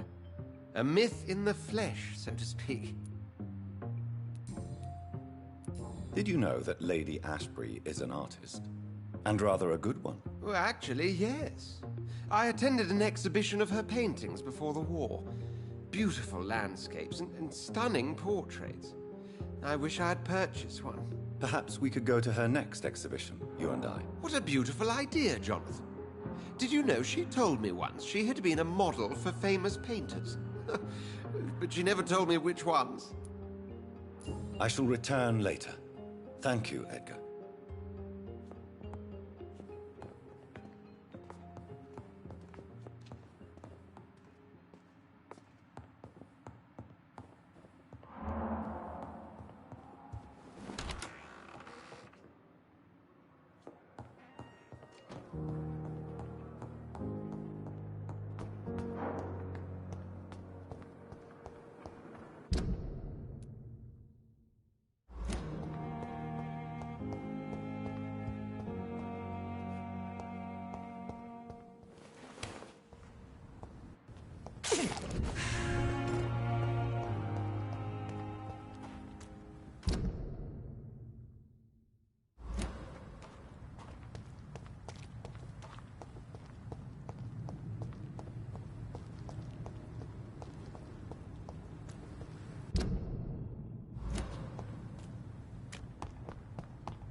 We fought for England, but England won't fight for us.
It's locked, all right.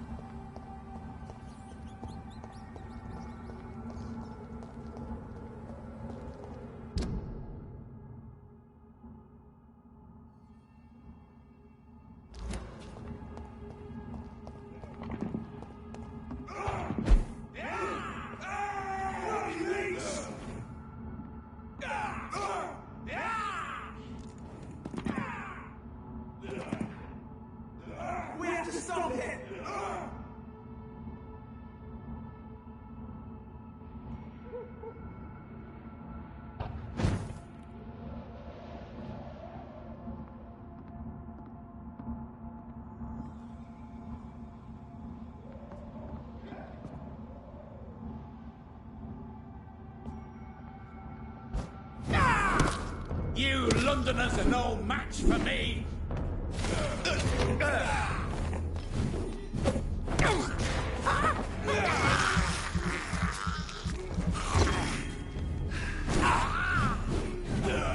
Give me your blood!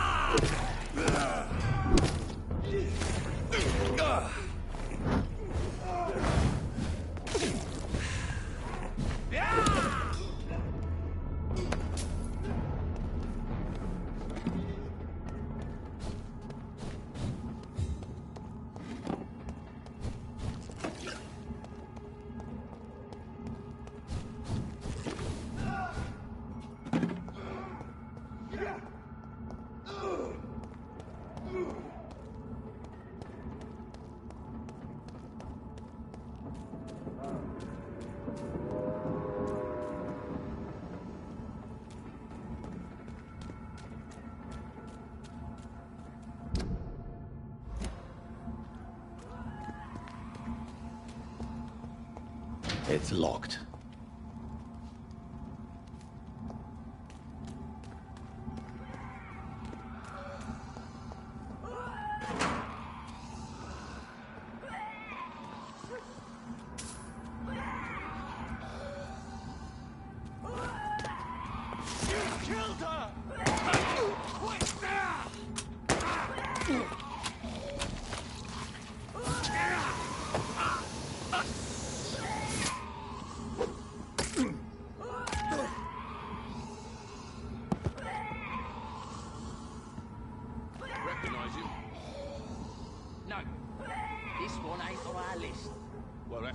Anyway, you'll make McCullum happy.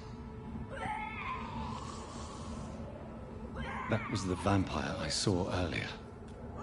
This war takes no prisoners.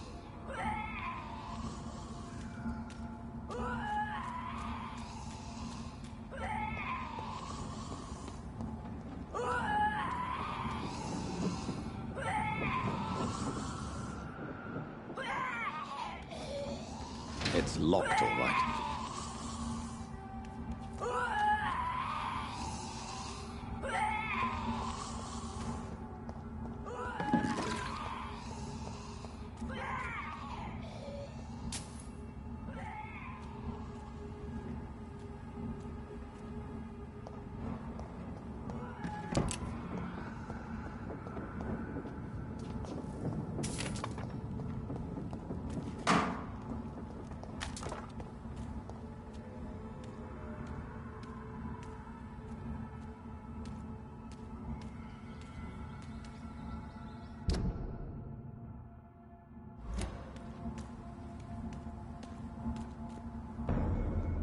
Sir, no sir. This one's mine! All of you.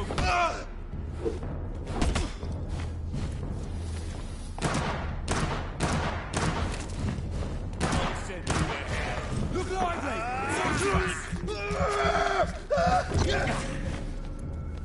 Die!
The West End.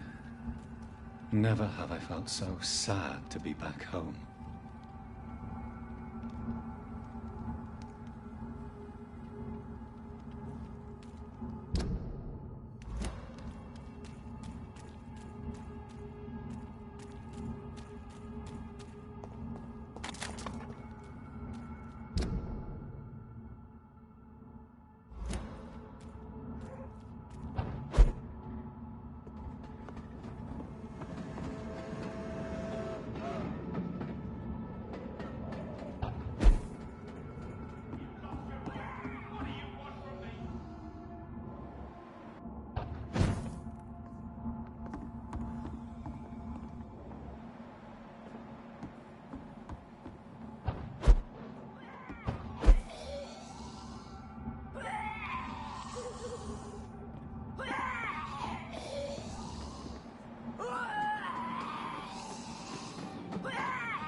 Are you from Ascalon? I don't care!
You London vampires are so weak!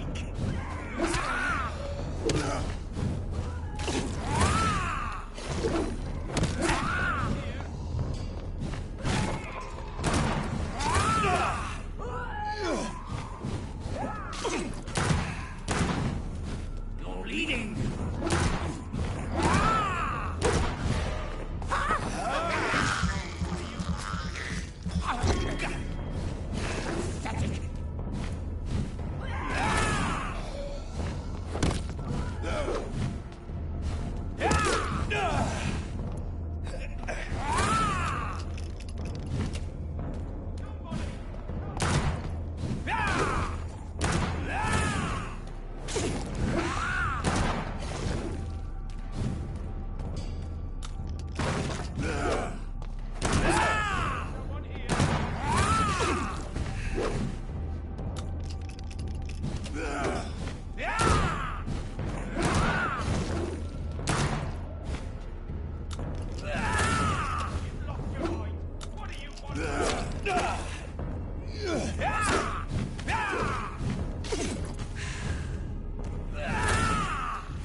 I'm Dr. Jonathan Reed. Do you need help, sir? I think I'm fine. But what happened to my jailer? Be careful. He's as vicious as he is strong. You don't have to worry about him anymore. What happened here? I am Tadao Kimura. I was imprisoned by this lunatic for several days. I thought I was going to die here. You're not going to die now, Mr. Kimura. If you hurry, you should be able to get home safely. It seems that I owe you my life.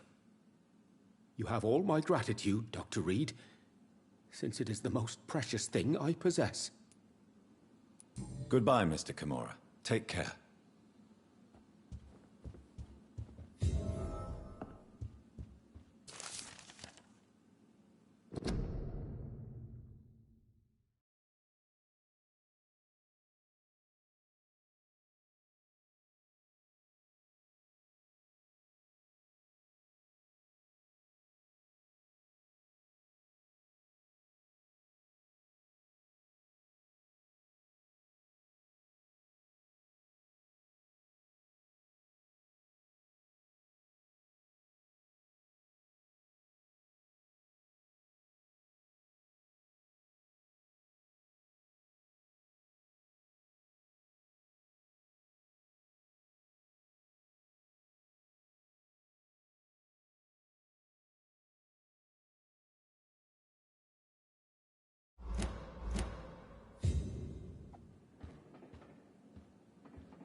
It's locked.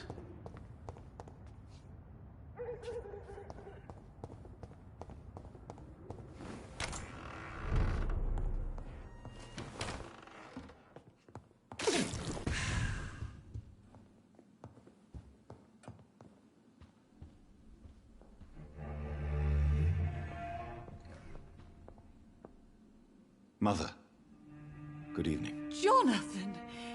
Is it you? Where have you been, my prodigal son? I'm right here, Mother. I'm finally home. Yes, for this son of mine was dead and is alive again. He was lost and now found. But where is your sister? Where is Mary? Mary? She is gone, Mother. I know she's gone. The question is, when will she return as you have? I miss my grandson so much. It's been days since their last visit. Mother, do you know what's been going on in this area? Not really. I don't go out much due to the epidemic, and when I do, I tend to get lost. What do you mean you get lost? I hope you don't go outside alone. Of course not. When I go out, your father always comes with me, but he leaves me there sometimes, and I have trouble finding the way back. Have you returned to Whitechapel Cemetery since Mary's funeral? I never want to go back to that awful place. Wait. I think I went back once. And you were there too. And Mary? No, that can't be true. It was just a bad dream, Mother. A nightmare, yes. Mary was so angry. I walked back home alone. If that kind policeman had not called Avery from the station, I don't know what would have happened.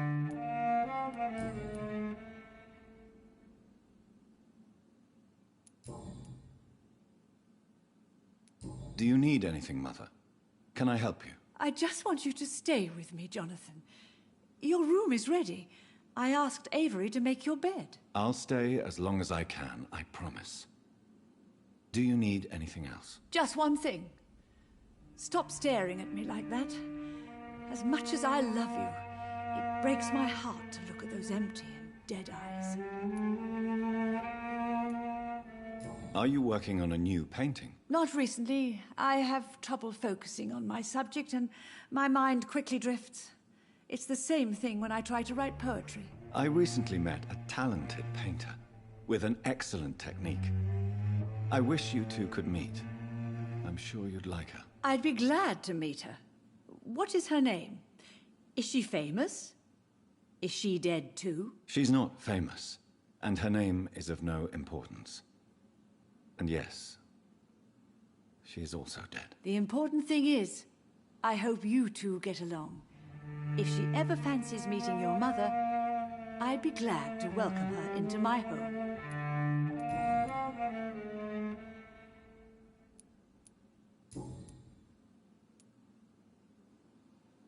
Why do you say Mary is visiting you, Mother? You know that's impossible. Why should it be? Are you not standing in front of me right now? Why should it be any different with your sister?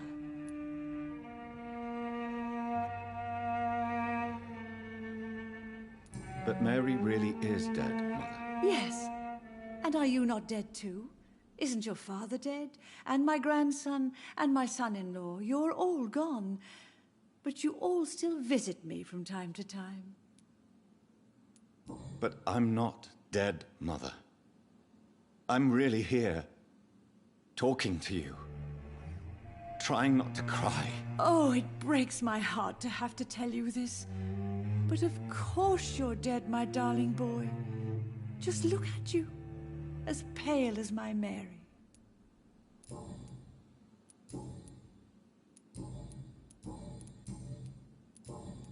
Goodbye, Mother. Try to rest now. Goodbye, son. Please come back soon.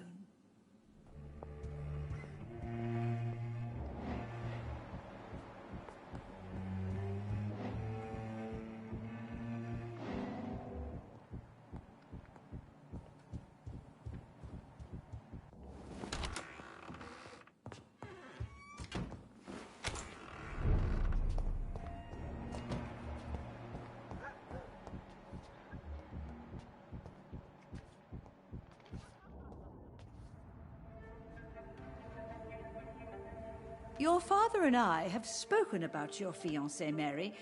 We believe he'll be an honorable husband for you. We'll set a date for the marriage then. That way, I'm sure one of my children will give me grandchildren.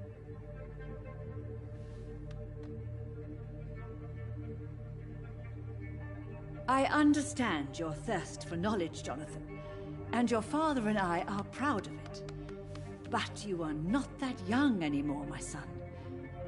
When will I meet your soulmate?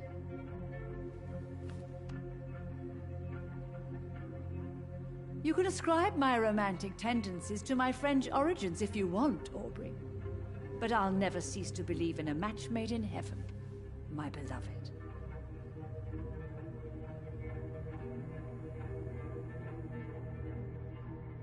I really wish you could meet her, Mother.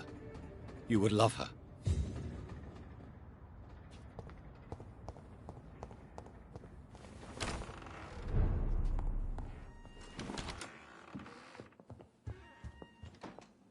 Hello again. Jonathan!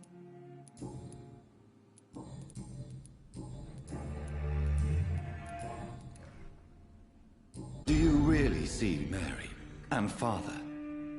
Do you also see me as one of the dead? Yes. For many years, it was just a game. Since your father left us without a word, I took to the habit of speaking to him. Yes, I remember. I sometimes spied on you and listened to you talking with Father in the garden. It made me so angry then. But it was just a game, wasn't it? Yes, it was. But since then, my poor dead Mary visited me in my room. She led me to her grave, and there you were. I now know the dead can haunt us. I'm so sorry. You did not deserve to endure this. Mary should never have done this to you. That's true, my son. But you know what the worst part is? I liked it when Mary spoke in my head. Now she is silent, and it makes me so sad. Should I leave you alone? Just ask, and I swear you'll never hear from me again. Oh, no, Johnny. You're always welcome in this house. And one day, when I finally die, we'll all be together again, just as Mary promised us. Goodbye, Mother. Goodbye, son. Please come back soon.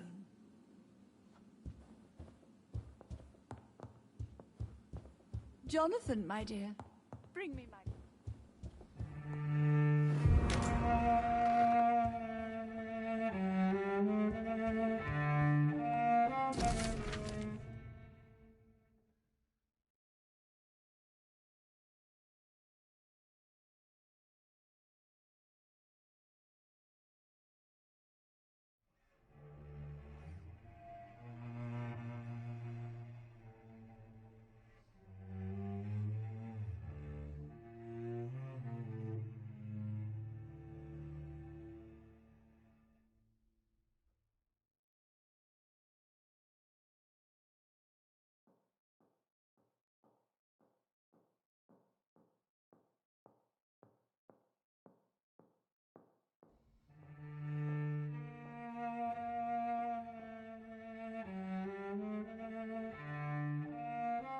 Aubrey, I'm not sure visiting Italy is a good idea this time of the year.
I remember Sunday walks in the park.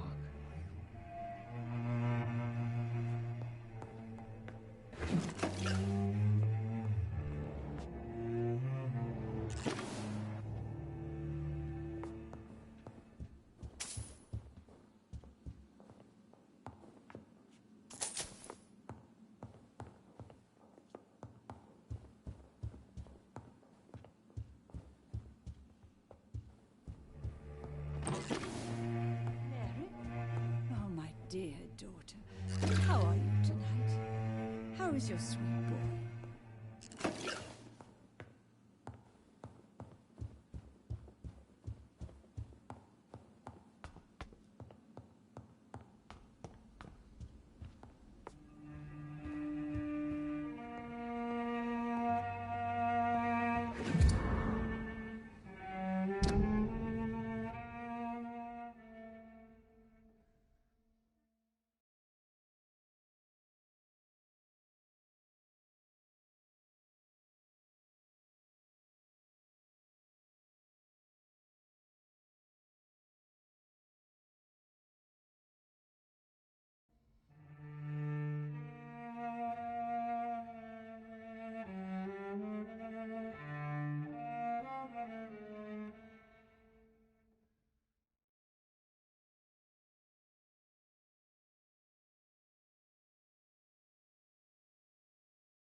Good evening, Avery. Mr. Jonathan, I can't believe my own eyes. Oh, it's a miracle. We all thought you were...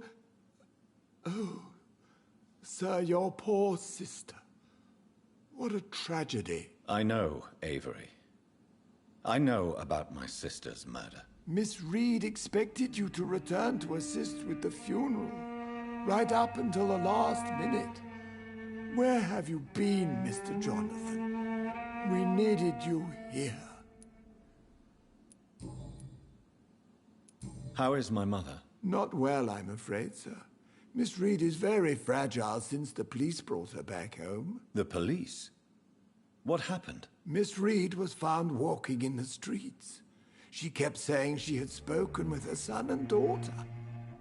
She's resting now. Has she received appropriate medical care? I'm taking care of Miss Reed myself. Hospitals are so overwhelmed by the epidemic that they can only accept patients infected by influenza. Perhaps we could arrange a short trip. Somewhere sunny, like France. She has always been very fond of France. I think leaving London could do her good. I'm afraid Miss Reed is too frail for the moment. Recently, she started going out at night without remembering it.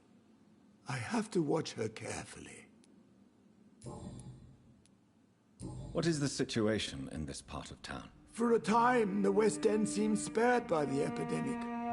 But the situation is getting much worse. Have you no relatives anywhere? I'll understand if you want to take a few days to see family. Your father managed to guarantee my earnings as long as I take care of this house, sir. My sisters are dead, and I've never met my nephews. I'll stay, sir. I'm sorry I could not be here for Mary's funeral. Your mother was strong, sir, but your support would have been appreciated. Apart from the priest and I, No one else attended your sister's funeral. To be present at the funeral with you both was my dearest wish, Avery. But I am sorry, I simply could not attend. I would not dare to question your absence, Mr. Jonathan. All I can say is that we missed you a great deal during these difficult days.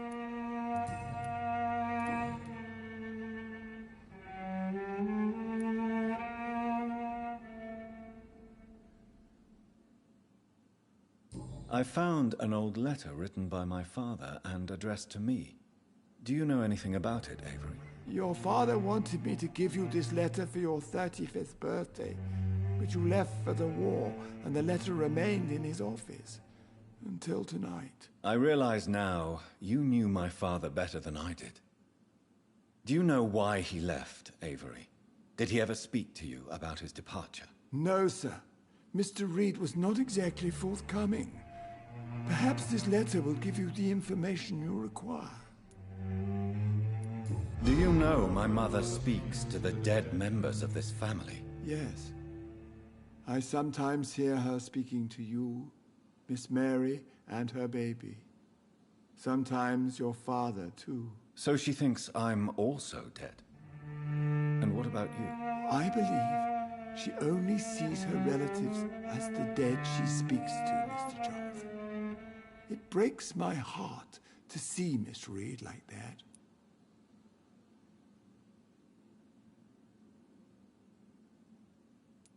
I am powerless to help her. She thinks I'm a ghost, too.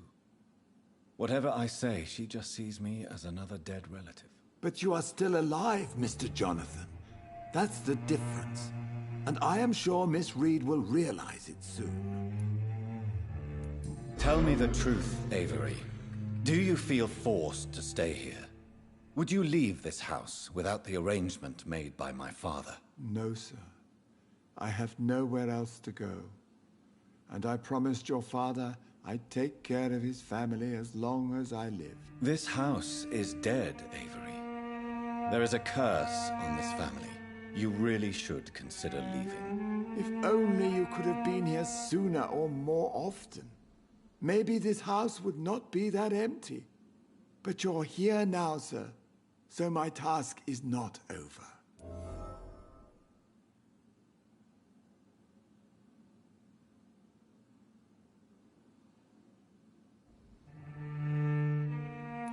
You have served this family extremely well, Avery.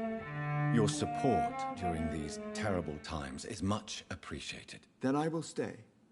All I ask is that you take care of my own funeral if I die before the end of the epidemic. No mass grave, please, sir.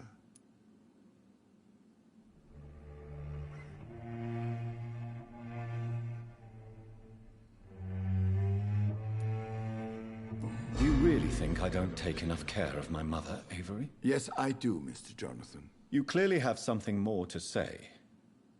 Speak your mind, Avery. I know you work hard to help the sick, but what will you do once the epidemic is over?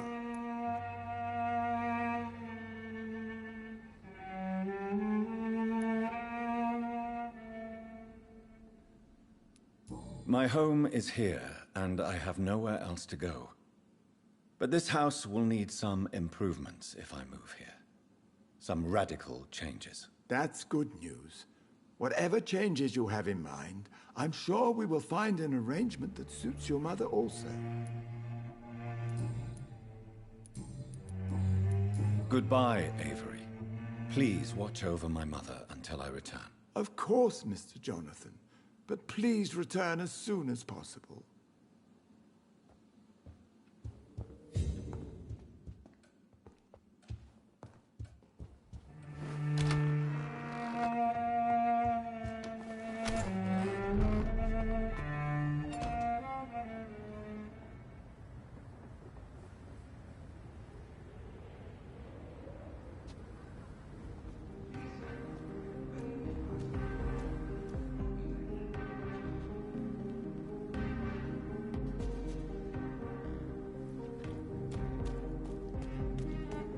The Ascalon Club, the heart of British vampire society. Not quite as subtle as I expected.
Back home, idiot! Crush the leak! Over there! There's one of them vermin! There's one of them vermin!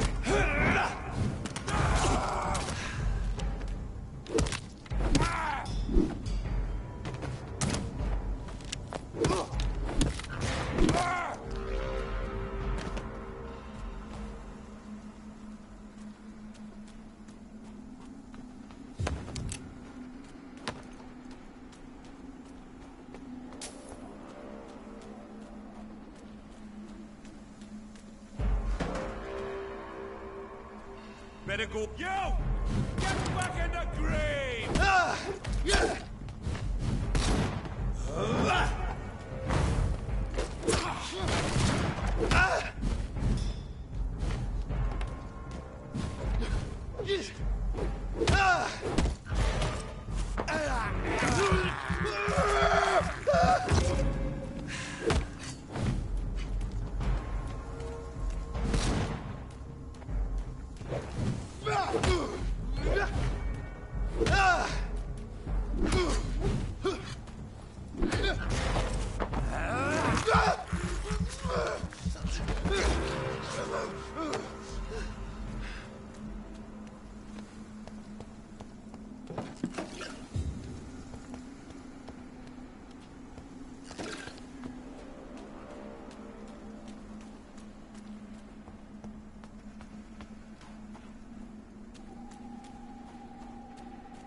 better go home, sir.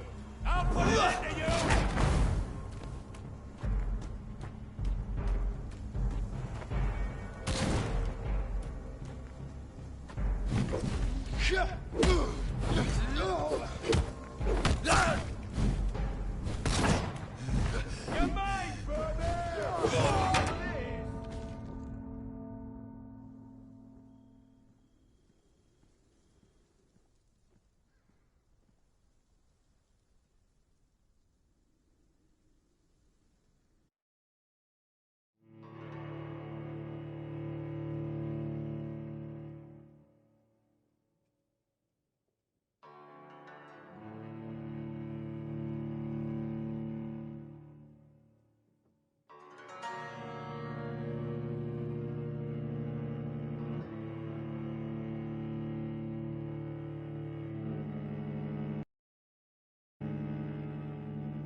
It's an each! Kill it!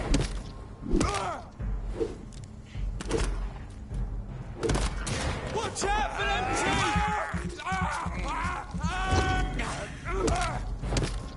Oh, that's good smart! He's dead!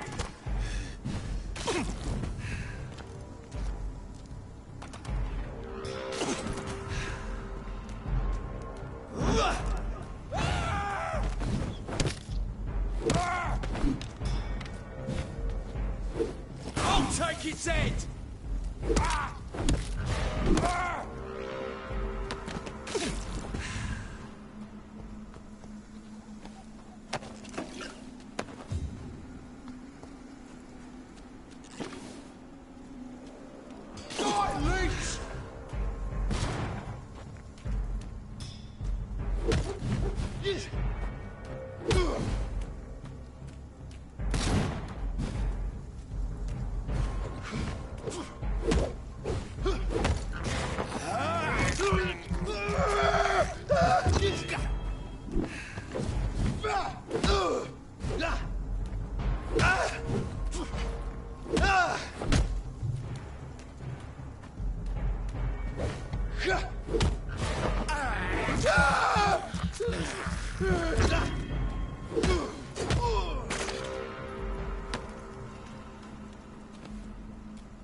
Londoners are no match for me!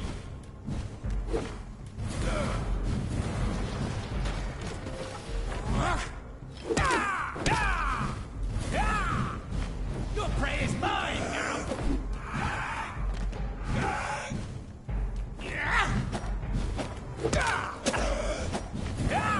You're mine!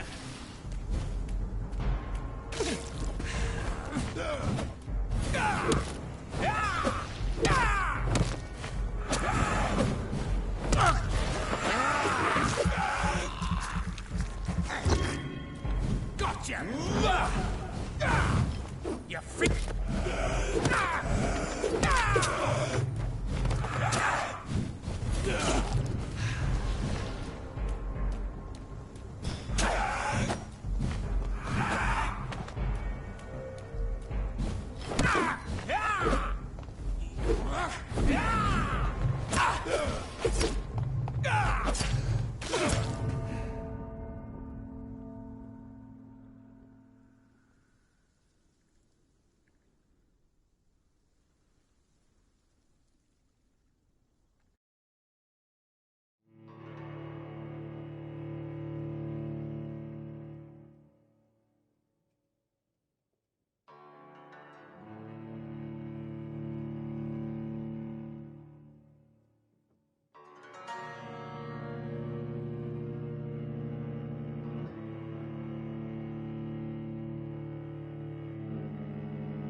He's fast!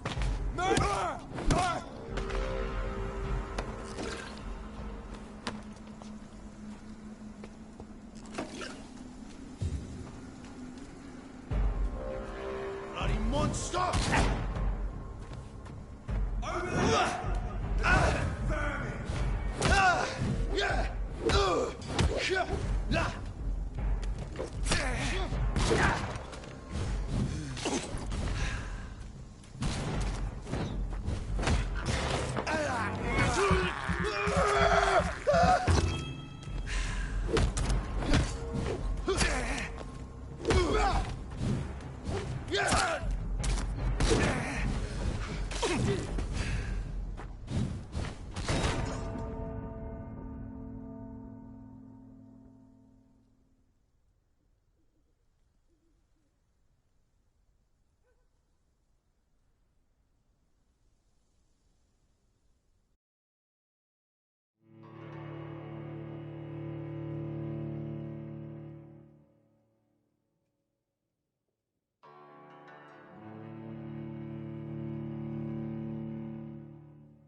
Put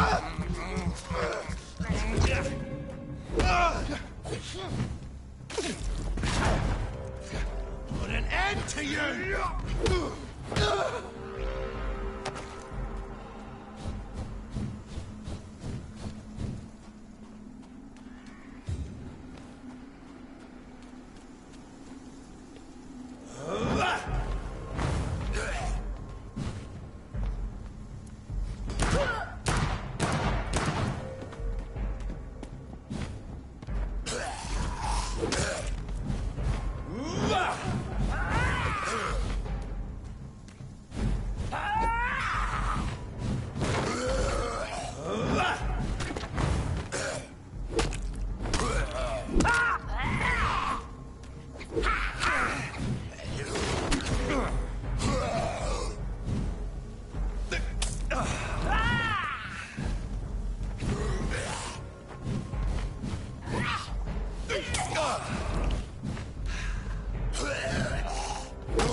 of abductions in the West End.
Hello again. Jonathan! Do you think Avery is right?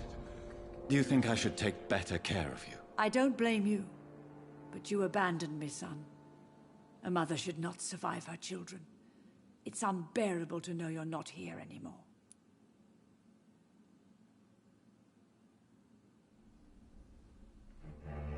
I know I have failed you since I returned.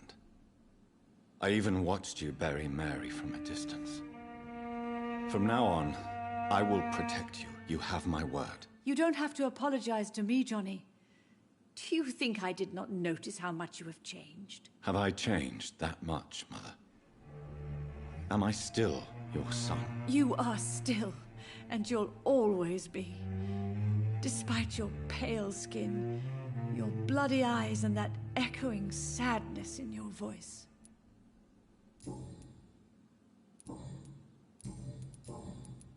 Tell me, Mother, how are you? All alone in this big house with only Avery to take care of you. I'm sad most of the time. Sad that you have left me here alone. Sad that you don't tell me when you come or go. I'm so sorry, Mother. It wasn't supposed to be like this. I was coming home. I was home. London, the Thames, and then it happened. What happened, Johnny?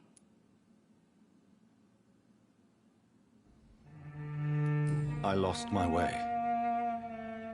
Somewhere between the boat and the house, my life changed completely. You should have told me, Johnny. I would have understood. You always were a secretive little boy.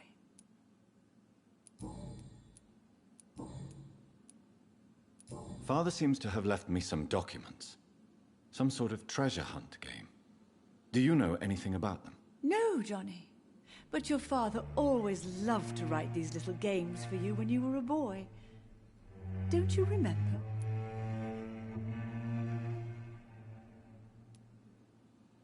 I remember now. He used to post me these riddles, as though they were sent by a mysterious games master. I'd spend weeks trying to decipher them. Your father was always so proud each time you found the answer. He was not just the serious doer banker everybody thought he was. I was proud too. How could I forget that? The important thing is that you remember it now. I'll tell your father the next time I see him. He'll be so happy. Could Father have conceived some sort of final game for me before he left? I really can't say, Johnny. Perhaps you should talk with Avery about that. He was your father's confidant, more than I. Goodbye, Mother. Goodbye, son. Mary? Oh, my dear daughter. Miss Reed worries me, Mr. Jonathan.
See them fancy clothes? This one's a top!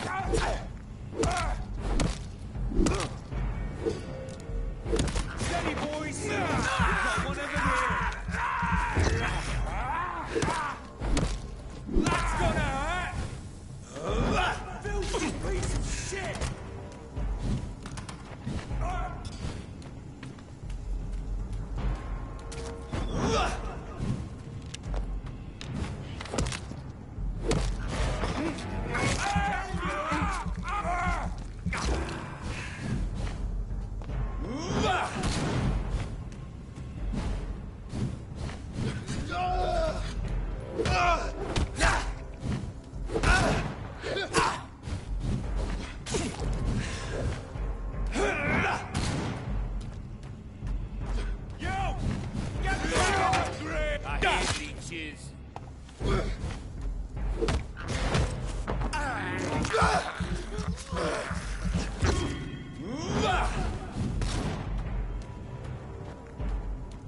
I'll send you back to the fucking grave!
See them fancy clothes? These ones are tough.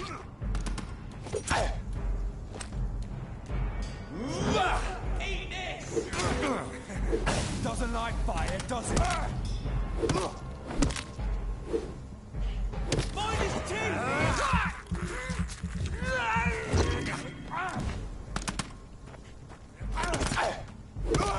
Over there!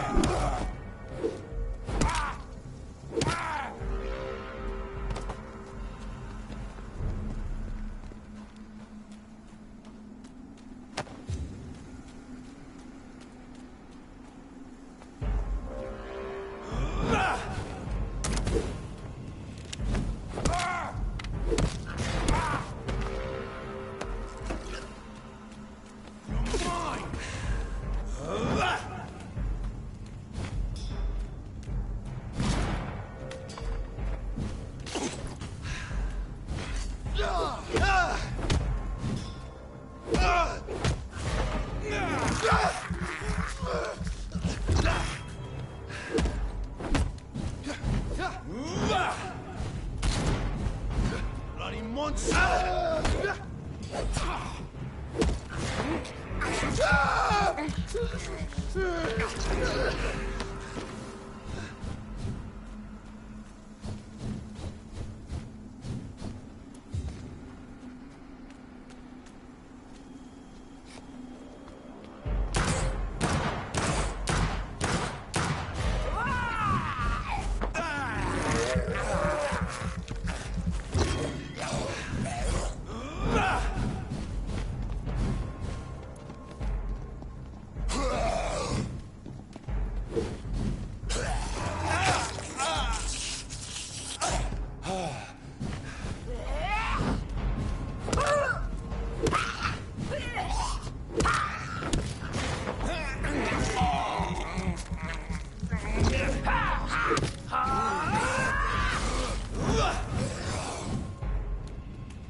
It's locked, all right.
stupid mutant!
me your blood!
Hello again, Mother. Jonathan! Father seems to have left me some documents. Some sort of treasure hunt game. Do you know anything about them? No, Johnny. But your father always loved to write these little games for you when you were a boy. Don't you remember?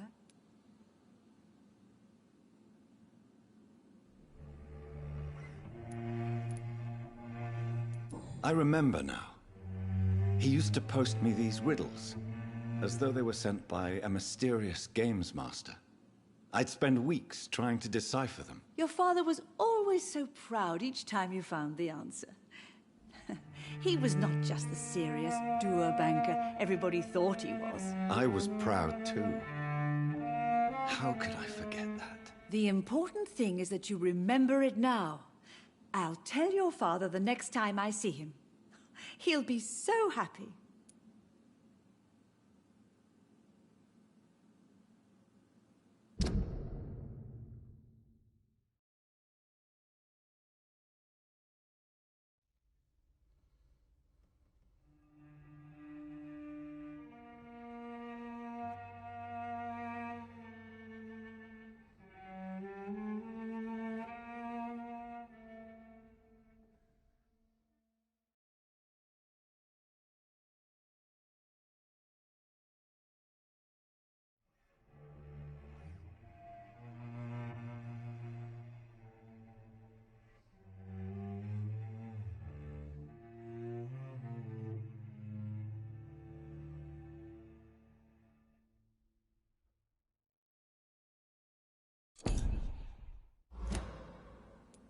I remember now.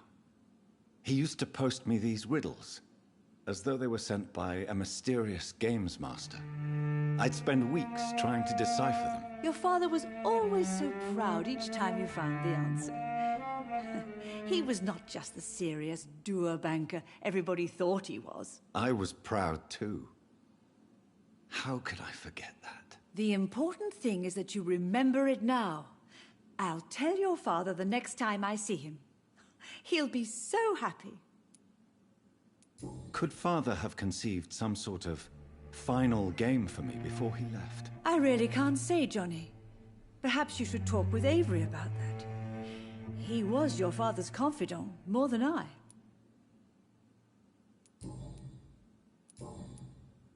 Goodbye, Mother. Goodbye, son. Aubrey, I'm not sure visiting Italy is a good idea this time.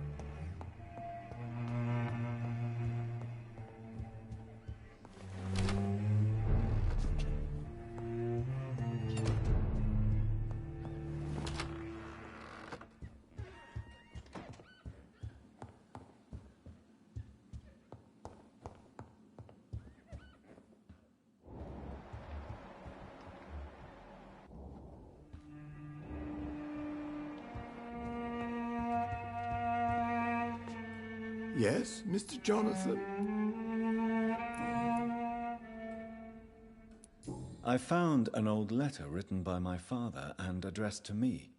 Do you know anything about it, Avery? Your father wanted me to give you this letter for your 35th birthday, but you left for the war, and the letter remained in his office until tonight. I realize now you knew my father better than I did. Do you know why he left, Avery? Did he ever speak to you about his departure? No, sir. Mr. Reed was not exactly forthcoming. Perhaps this letter will give you the information you require.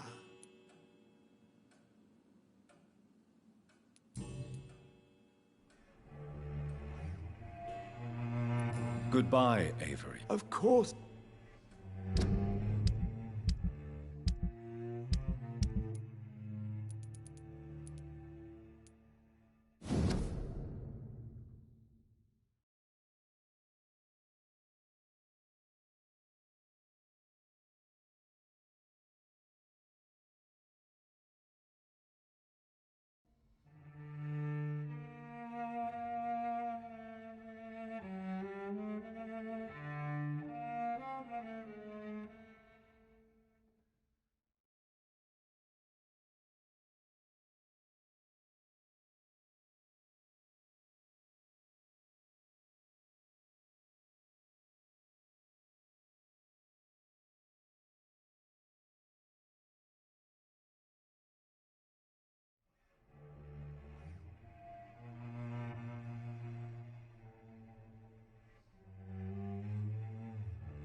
Maybe there's a way to break into this house.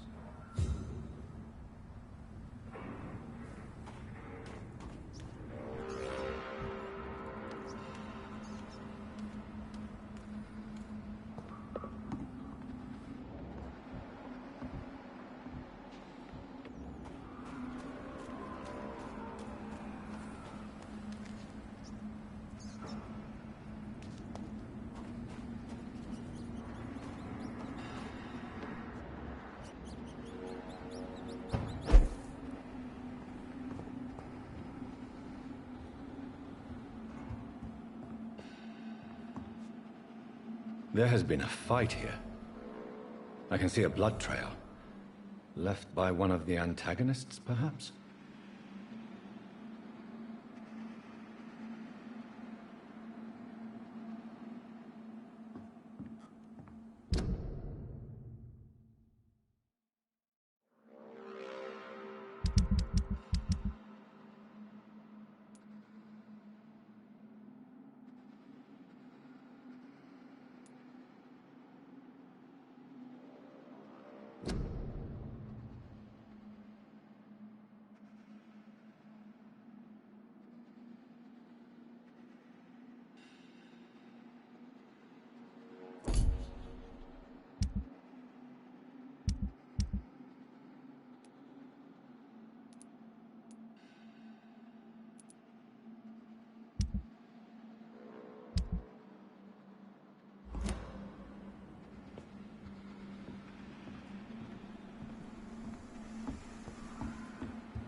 Stay away!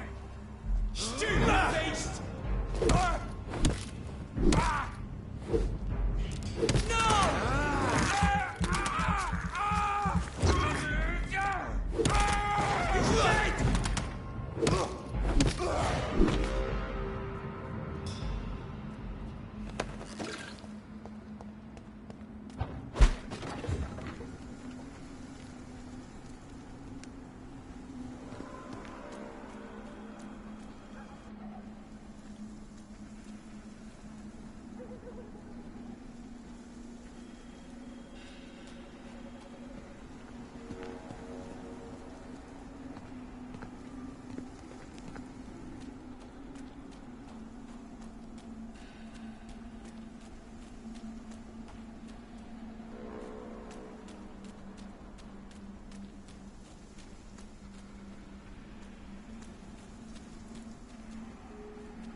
I had almost forgotten I applied for a position at Pembroke. It was so long ago.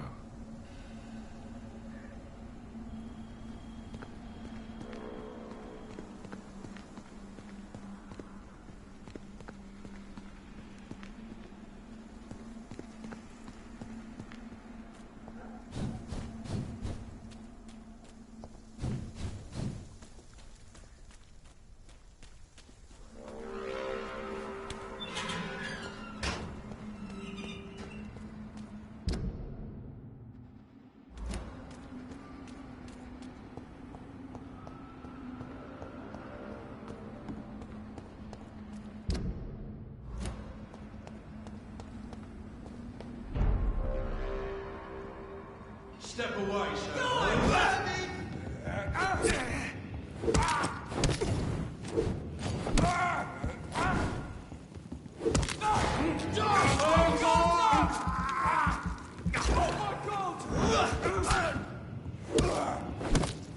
Oh my, vermin!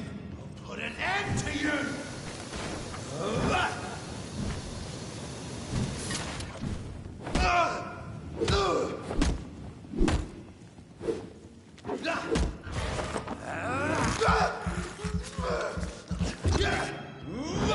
Kill you! Kill is all you deserve!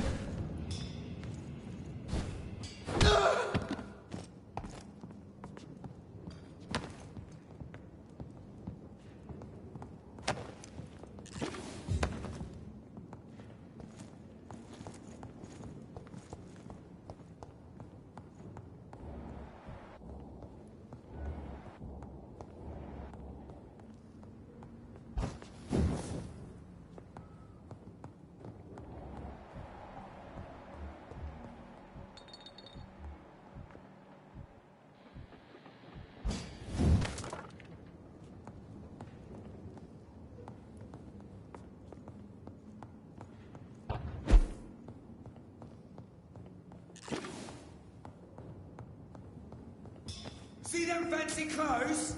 This one's a top!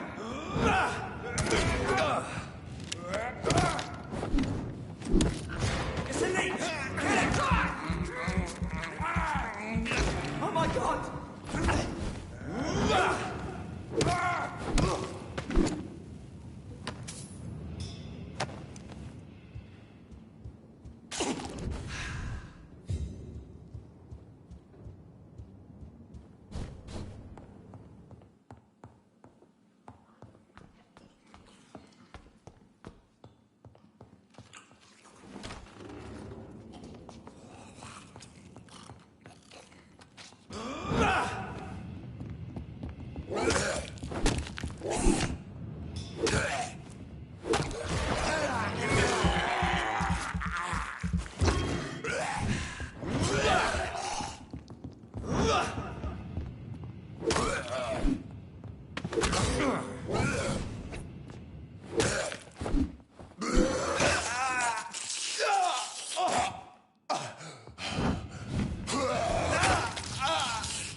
More Braille. I should bring this to Mason Swanborough.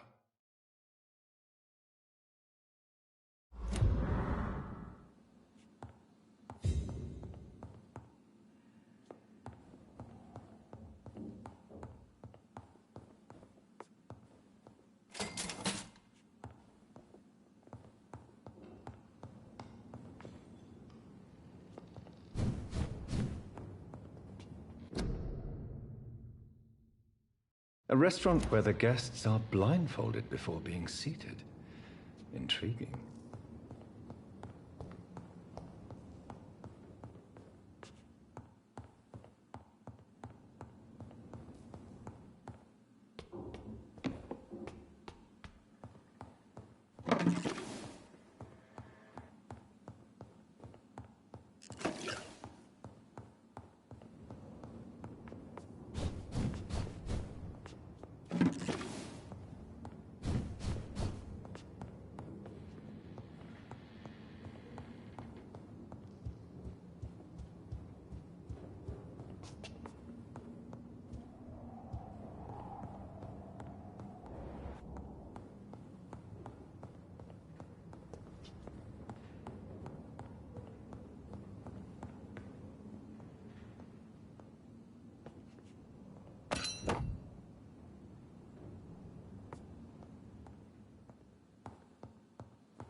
I cannot enter.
Do you know where you are standing right now? In front of the Ascalon Club, I presume.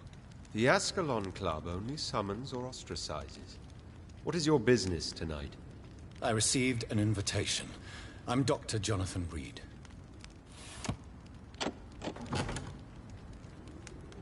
Welcome to the Ascalon Club, then, Dr. Reed. Please proceed. Lord Redgrave is waiting on you upstairs.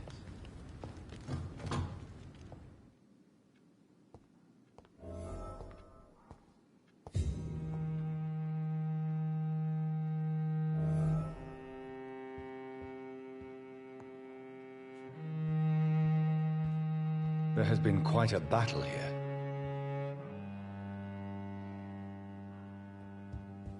I'm sure the Ascalon Club has the money to replace the furniture.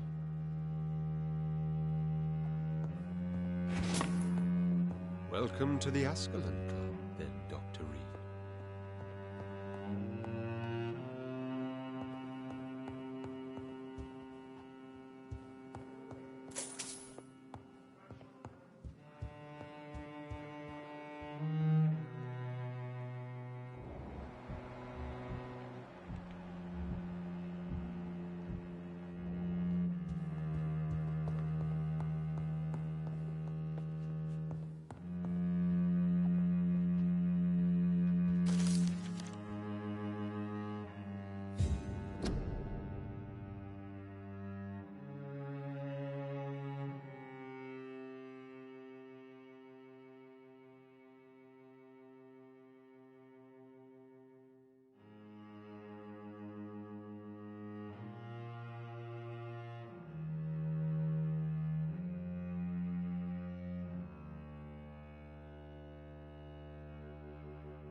It's locked.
It's locked, all right.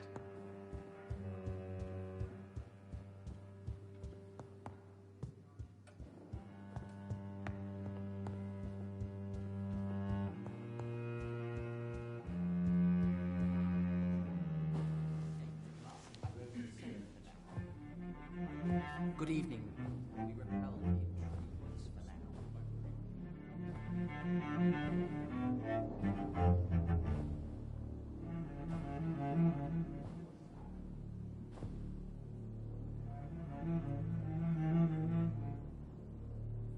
My good friends, if I may have your attention. Behold our visitor, the good Dr. Reed. Newborn of blood so pure and strong that even my friend Fergal Bansher was no match for him. Here, here, here.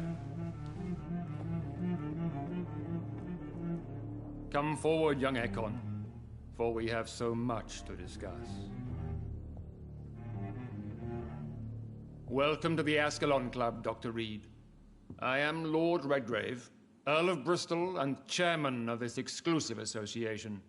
Lord Redgrave. At last we meet. I've been eager to make your acquaintance. I've heard some astounding things about you. Please accept my condolences for your loss, Dr. Reed. Thank you, my lord. Lady Ashbury expressed your wish to meet me. Yes.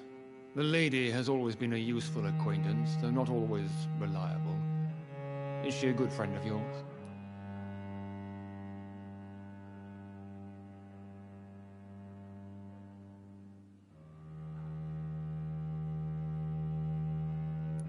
She's a close friend, and I'm honored that she feels the same about me. The centuries have taught me never to trust a woman completely, especially if she is a mortal. Too prone to emotions, if you ask me. Too fickle when it comes to important decisions. My lord, do not expect me to speak ill of Lady Ashbury. Of course not, and I praise your loyalty. Would you offer the same fidelity to the Empire? What do you mean? I speak of the Skull Plague that threatens London and the country. You have been on the front line in the East End, but the time has come to open up a second front here. The epidemic has escaped the quarantine. You have new cases of the outbreak. We don't know for certain, but we cannot allow the disease to threaten the prominent heads of Great Britain.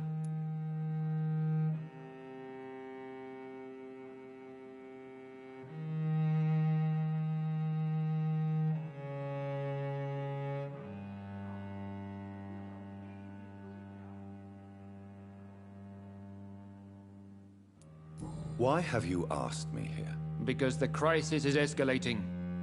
Our enemies, the Garda Priwen, have even launched an open hunt. The only way to calm things down is to put an end to the epidemic. You want me to find possible sources of the outbreak in the West End? Is that it? Ah, straight to the point, like all eager newborns. We shall have time to talk about all this, Dr. Reed, but first, I should like to get to know you better. Talk? Is that the only reason you asked me here? Well, no. I also wanted to meet the intriguing Ekon who made such a powerful progeny of his sister. You have not learned the name of your maker, am I correct?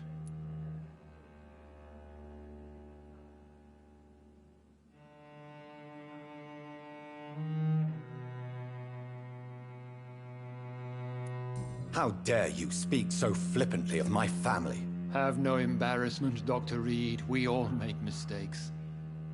But whatever your lineage, you are definitely Ascalon material. What do you mean? I would like you to become a member of the Ascalon Club, and to serve me as such. Before I accept, I have so many questions. Please ask. What does it mean to be a member of the Ascalon Club? It means that you swear to protect the interests of the Crown, that you become a loyal servant of the British Empire.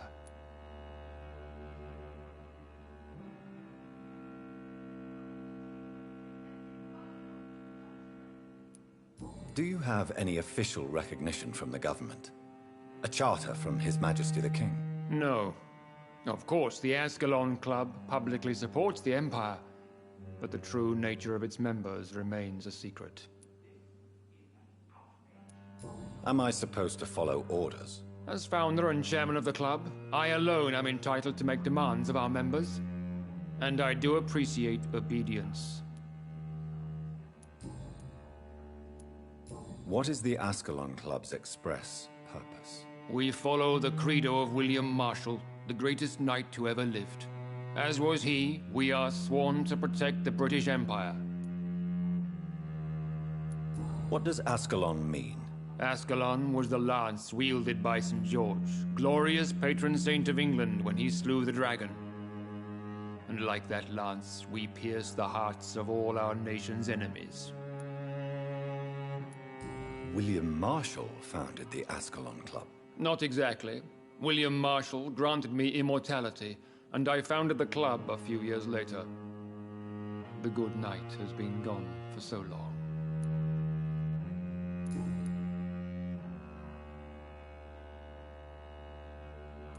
I killed Fergal, who claimed to be one of yours, sent to cleanse the East End of all skulls.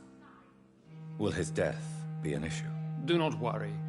My priorities have changed. Fergal was a zealous servant of mine, but like any servant, he had his limitations and is readily replaced if necessary.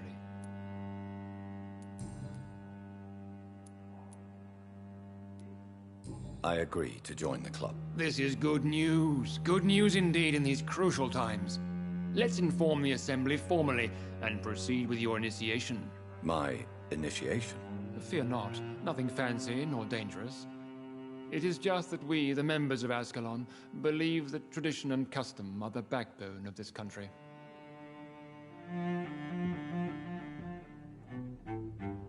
My fellow members, dear friends, please gather and welcome this Ekon as one of our own. Is he worthy? Is his blood pure? Well, speak, Dr. Reed, in front of the most sacred blood. The blood of our beloved William Marshall, speak now. Will you serve and protect the crown as he did? Yes, I will. Then, young Ekon, it is time to testify with your blood.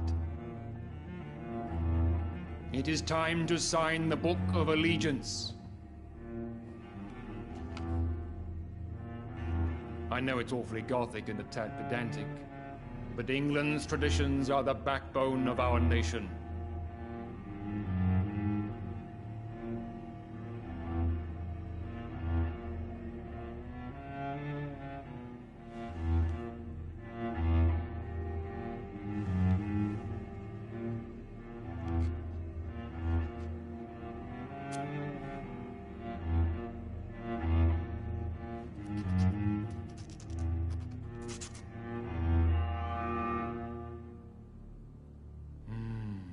Delightful.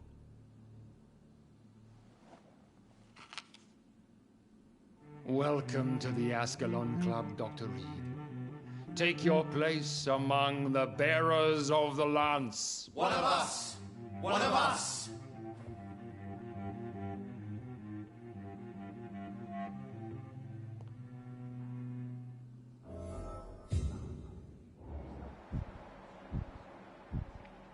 I personally went patrolling last night in the West End, and I spotted at least 2 foreign Ekons. This is an outrage. We shall chase these intruders down. I was chased by a gigantic Falcon 2 nights ago. I thought it was Fergal coming back, but no.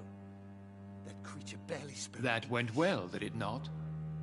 It is always useful to bolster the troops' morale, especially before a difficult battle. You have the makings of a general, my lord. I was, though very long ago. Well, not quite a general, but a proud defender of the crown. So why did you really want to meet me? Straight to the point again, young Ekon. All right, let's talk, you and I, Lance Bearer. I'm listening, my lord. According to my spies, you have worked with Dr. Edgar Swansea on the epidemic, and your findings were quite alarming. You were spying on me? Not personally. I rarely leave this building.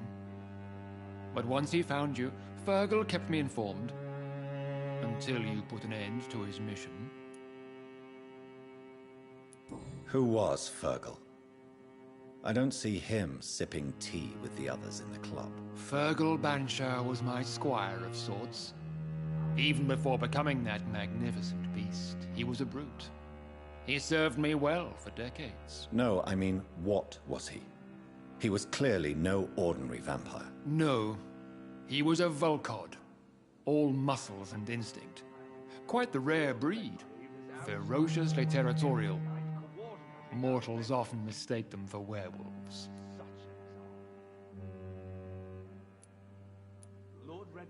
You do know I killed him? Yes. Will you bear ill will towards me for his death? Of course not. Your victory was quite impressive and courageous. You earned my respect.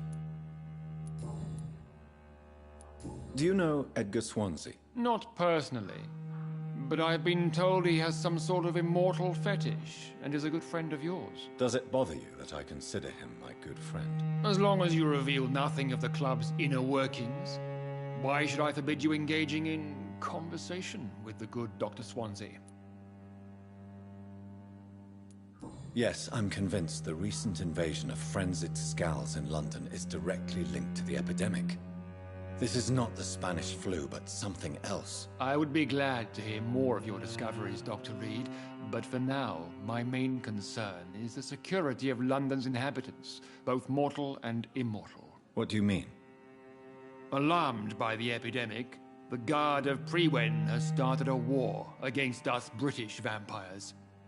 To appease the situation, we must eradicate the Scowls.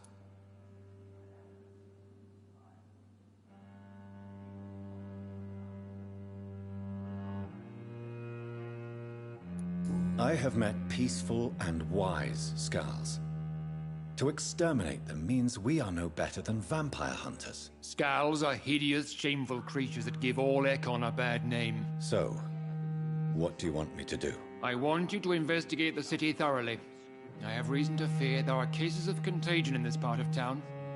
Our absolute priority is to find and cleanse them. And how would you like me to proceed? By all means necessary, Dr. Reed.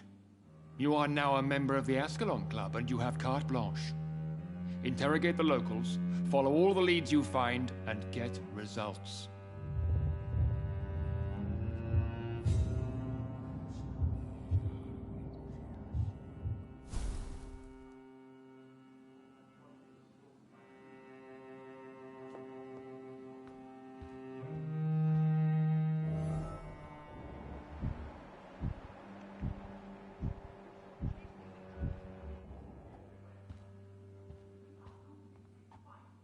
Good evening, Dr. Reed. How does it feel to be this evening's centerpiece, figuratively?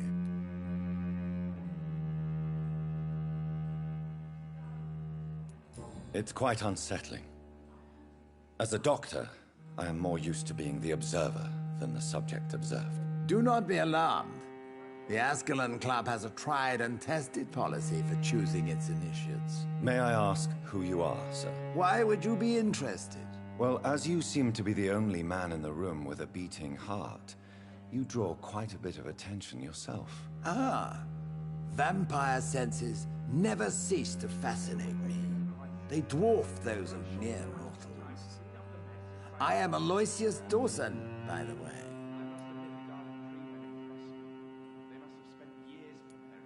Are you a member of the club? Yes, I am. And I have been for many years. And will be until the day I die. What can you tell me about it? It's not really my place to give you such information. I am merely a mortal member, and a dying one at that. Are you sick? Personally, I consider my advancing years are a sickness in itself. My body is slowly abandoning me, Dr. Reed. Are you not afraid? You are surrounded by vampires. Sir, it's for that very reason that I joined the club in the first place. Is not the nature of this club a secret, shared by only a privileged few? My dear Dr. Reed, I have spent years and a fortune precisely to gather that kind of information. So you asked for membership? I have been a member of many clubs in many countries. But I must admit, this one is my favorite. What can you tell me about Lord Redgrave? I would not dare speak of our chairman without his consent. We shall chase these intruders down. Mr. Dawson, of Dawson and Dawson, the wealthiest man in England. It is a pleasure to meet such a prominent figure of London. A withering London figurehead, to be precise. Are you sick, Mr. Dawson? I am a doctor, you know. My case is beyond the scope of traditional medicine. I have spent fortunes on the world's most competent doctors to arrive at that diagnostic conclusion. I'm sorry to hear that, sir. Should I suppose that you're here in search of some form of immortality? Absolutely not. I'm here to implement my plan to save the city I was born in. To cast out the ghastly evil that has us all on our knees. What do you know about the Guard of Prewin? I should not say this, but I admire their commitment. This is what the nation needs right now. Would you help them? No. There is a time for such methods. But brute force will not be enough to fight this plague. We have to think differently. But they are our enemies. They are not mine, Dr. Reed. What is the situation like in this part of town? I am sure Lord Redgrave will enlighten you more effectively than I. Money cannot solve every problem. This mysterious epidemic is going to require more than money can buy. You're right. Money is nothing unless one has the will to wield it. I have a plan, sir. A radical one that will save all that is essential in London. What is your plan, then? Quarantine and barricades are futile. What we need is a wall. A formidable, unscalable wall. To isolate the deserving from the infected masses.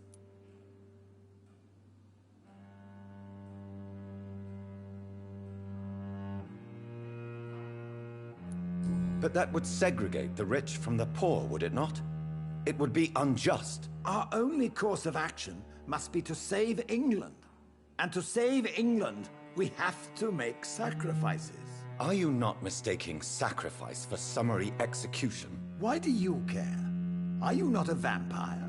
Removed from all mortal concerns? Decisiveness is what the city needs, and it needs it now.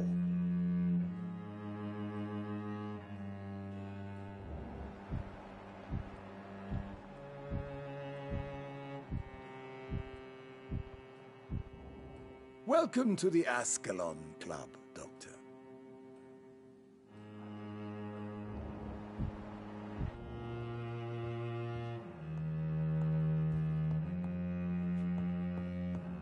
Have you heard the rumors of some horned vampire revealing himself and singing obscure songs around the city? What is this new malevolence? Skulls have been spotted everywhere in London. We are losing this fight.